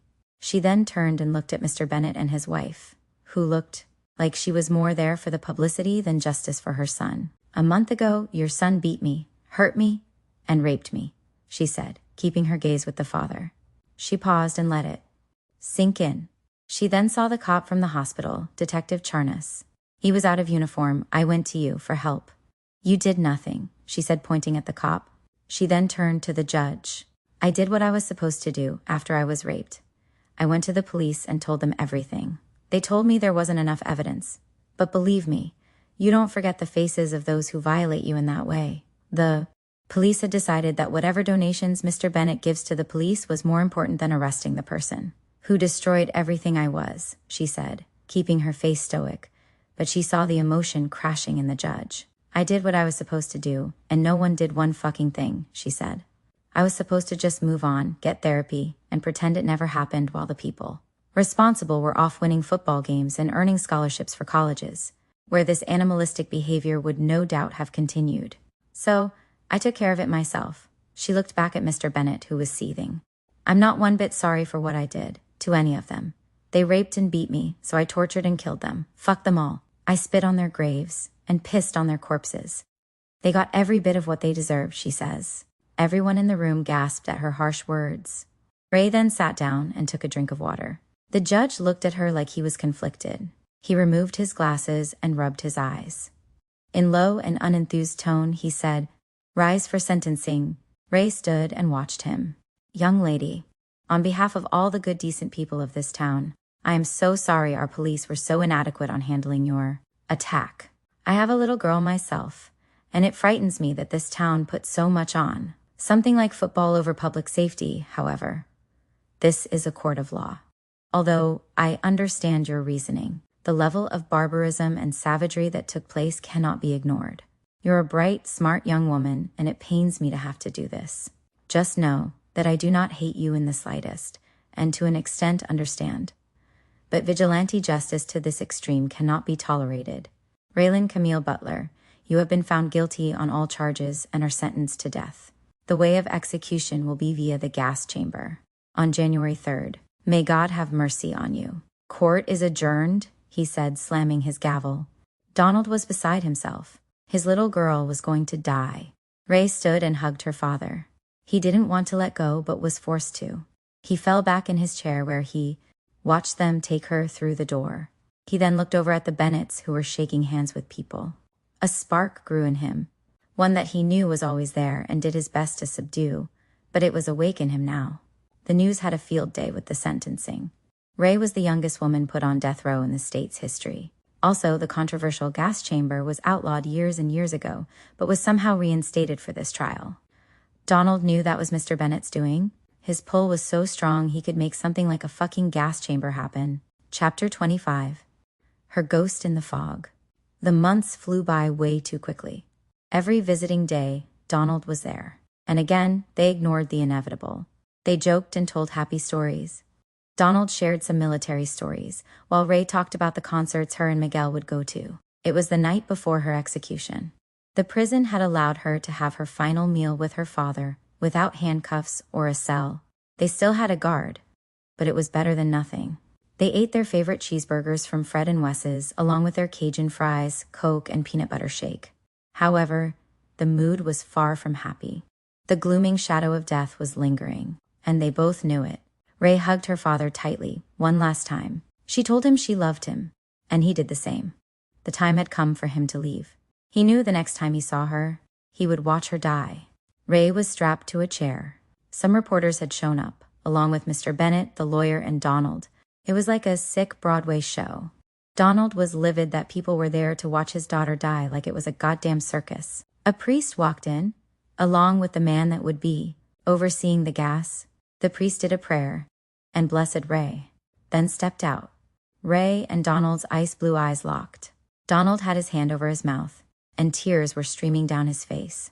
Gas will enter the room, and you will feel yourself falling asleep. There the gas will stop your heart, and you will be dead. Any last words? He asked. Ray looked at all the people watching her, except for her father. Next person this happens to, do something about it, she said. The man stepped out of the box-like room and went behind a control panel and pressed a yellow button. Gas hissed into the air. Ray started coughing and drooling. Her eyes burned and her lungs felt like they were breathing in pine oil. She took one big inhale and felt her nerves calm. Her mind had gotten very dull. Her eyelids fought with all their might to stay open, but it wasn't going to happen. The room had clouded into a fog-like substance, and her body was engulfed by the cloud. Then her head fell back and her chest stopped moving. She was gone. Another button was pressed, and all the gas was sucked out of the room. It was like a loud vacuum, and within seconds, the room was safe again. There laid Ray. She had looked like she fell asleep in the chair. A doctor came in and checked her vitals and declared her dead. Donald was in shock. He couldn't react. He couldn't cry. He felt numb. Like that cliché, part of him died with her. But not just part of him. He died with her. He looked over at Mr. Bennet, who was shaking hands again. But he felt nothing towards the man. Once, in his car, he drove but was on autopilot. He didn't remember stopping at any lights or signs. He pulled to his motel room, went inside, and just sat in the black chair, in silence. No thoughts or anything, just nothingness. Then, the spark returned. Only it wasn't just a spark, it was a goddamn inferno burning in him. He jumped up and grabbed the TV off the wall and threw it against the opposite wall, destroying it. He flipped his mattress, punched holes in the walls, blooding his knuckles. Then he grabbed his U.S. Marine backpack and hurled it, causing its contents to spill across the room. Feeling exhausted, physically and mentally, he sat back in the chair, breathing hard. Blood dripped from his damaged knuckles, but he didn't pay it any mind. He looked around the room, and one thing caught his attention. He walked over to it and picked it up. His COVID mask he had to wear during those awful times. It had a wide grin with sharp teeth painted on the fabric. The fire took over him. He put the mask on and felt himself metaphorically transform. Donald Butler was nothing but a long-lost memory now. That thing he always kept in check was all he was. Remembering his skills from the Marines, he picked his laptop off the ground. The screen was cracked and the lid looked like it was going to fall off, but he only needed it for a little while. He always joked with his superiors in the Marines that the U.S. cybersecurity was always a joke. As he typed away, he had hacked into the IRS system. He looked up his file and deleted the whole thing. He did the same with Social Security, his birth records, his service records, everything was gone. He had ceased to exist. As far as the world was concerned, he never did. He then hacked into the DashFast app and made it where anyone in a 15-mile radius, he would receive their request without the company knowing about it. A perfect cover. A delivery man. Chapter 26. Reprogrammed to hate. Mr. Bennet and Detective Charnas sat inside his lavish in-home bar. They clinked glasses together and took a drink of some high-end expensive scotch. "Thank you, Bob, for helping me with all this."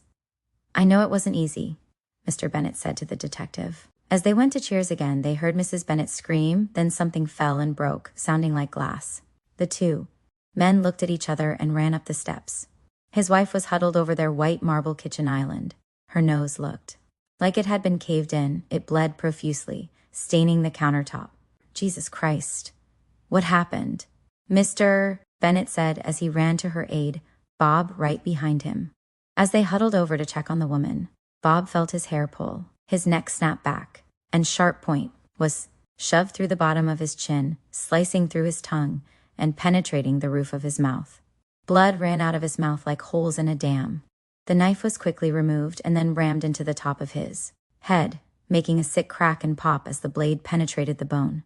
Mr. Bennet staggered back against the kitchen sink as he saw the man who had his friend.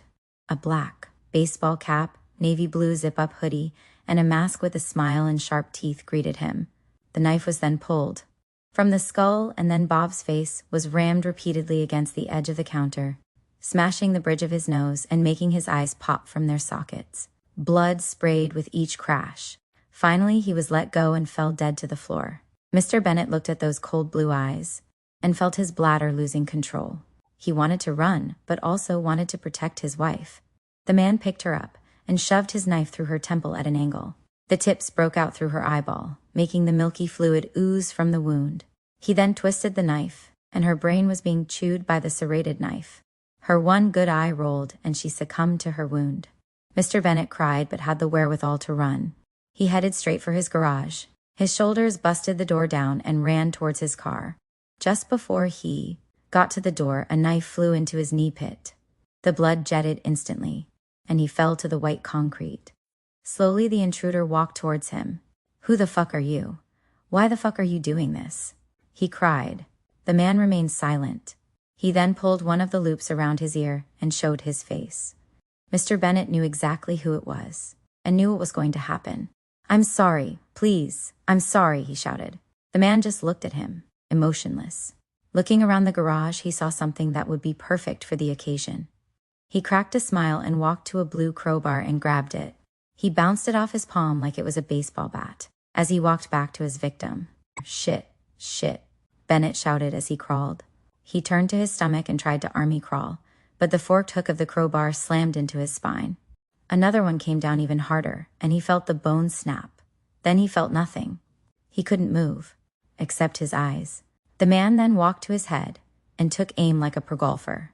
He pulled back and swung, smashing his nose, teeth, and orbital bone. Mr. Bennett spit all the damage out in a thick red mucus that made his broken teeth look like marshmallows. Another swing into his face, and he was forced to roll to his back.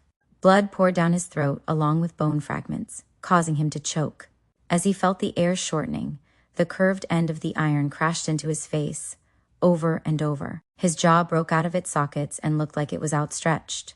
His nose and cheekbones were nothing but bloody rubble.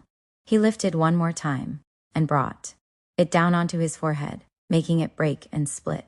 His sloppy Joe-like brains sloshed out and leaked to the ground. Once he was dead, the man went inside and turned on all the burners on the stove. The appliance popped as it was feeding the device natural gas. He then took a dry dishcloth and threw it in the microwave, turning it on for 20 minutes. He stepped out and got into his blazer and removed his mask. After a moment, the windows blew out, and black smoke and fire roared from the inside. The job was done, this one at least. He had a few more he needed to handle. He pulled out a sheet of small notebook paper and crossed the Bennett's and the detective's name off it. He looked down the list and smiled. Next one would be Mr. Thompson. He drove off. South of Heaven by Slayer played. As he drove down the winding long driveway. Epilogue. Ray's body was being wheeled into the coroner's office. She was sent to have her insides removed and to see what all they could harvest for donors.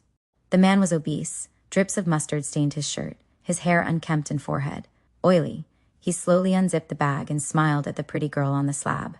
"So, young," he said in a hush. He then looked around to make sure no one was watching and gave one of her breasts a squeeze, giggling like a child. He turned around to grab his scalpel and gloves.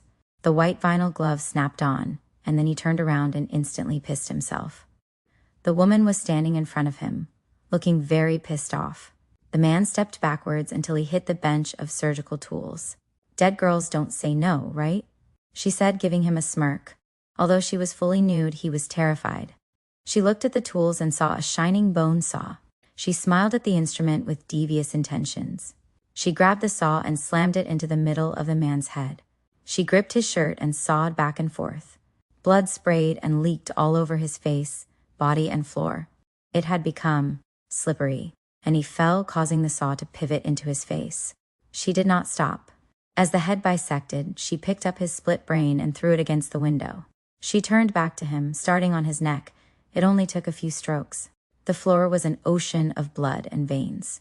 She picked up the decapitated split head and slammed it on the metal cart she was brought in on. In his blood she wrote, "I'm not dead.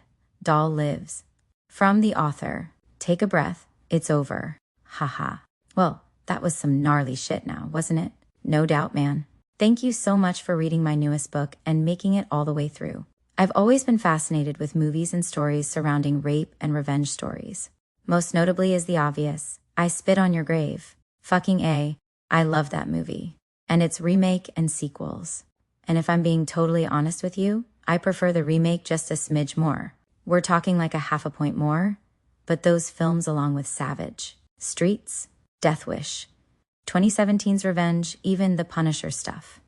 I love seeing horrible people get what they deserve, and that's what I wanted to do. I wanted the first part of the book to be almost a pure teen drama story, and then take that brutal right turn into the nasty stuff. Then I didn't want to let up and just keep the carnage coming. I think I accomplished that very well.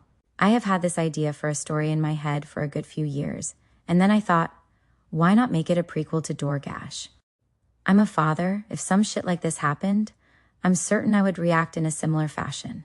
But I thought it would have been perfect that it was his daughter, and after she was executed in a corrupt way, he would seek revenge on all those that were involved.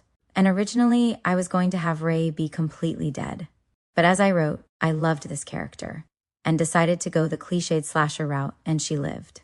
And it leaves the door open for individual sequels, and maybe even a crossover between Dolly and Delivery Man. We'll see. It was always a conscious choice to have her be into metalcore, deathcore, and extreme music. Not only because I myself am a fan of that music, but I thought it added more to her. And the court scene in the book was inspired by a real story about this punk rock kid who was killed during a fight with jocks, and the whole case was the lawyer bashing the victim's sense of style and music. Really crazy. Check out the movie called Bomb City. But in case you were wondering what the chapter titles meant, they are deathcore and metalcore songs mainly. I'll list them all, in case you get curious. But as always, thank you so much for checking out my book, and we'll see you next time. Austin James, The Songs of Coming of Rage, Suicide Silence, Wake Up, Suicide Silence, Unanswered, Ice Nine Kills, the Silver Scream album, Chelsea, Grin Love Song, Deftones, Back to School, Ice Nine Kills, Worst Vacation, Trivium, Pull Harder on the Strings of Your, Martyr, Upon a Burning Body, BMF, Emure, Rusted Over Wet Dreams, Bloodline, Calligraphy, Last Goodbye, Martyr, Add American Hallow, Pantera, Fucking Hostile, Killswitch, Engage, Break the Cycle, After the Burial, Lost in the Static, All Shall Perish, Hate, Malice, Revenge, Album, Whitechapel, Elitist Ones, Whitechapel, The Somatic Defilement, Killswitch, Engage, Alive, or Just, Breathing Album, Lamb of God, Walk With Me in Hell, Upon a Burning Body, The World Is My Enemy Now, Suffocation, Funeral, Inception, Suicide, Silence, The Cleansing Album, Carnifex, Drown Me in Blood, As Blood Runs, Black Allegiance, Lorna, Shore to the Hellfire, Wage War, Fury, Bleeding Through, Revenge I Seek, Architects, Dead Butterflies, Carnifex, Hell, Chose Me, Lamb of God, Laid to Rest, Whitechapel, Bring Me, Hom, Cradle of Filth, Her Ghost in the Fog, Whitechapel, Reprogrammed to Hate. Check out my other titles, Blood of the Scion, Gash, A Hero in Summer Shadow of the Goat, Hell on Cloud 9, 262. Where to find me? Austin James Books 08@aol.com. Austin James Books on TikTok, Austin James Books on Facebook, Austin James Books on Instagram, 263.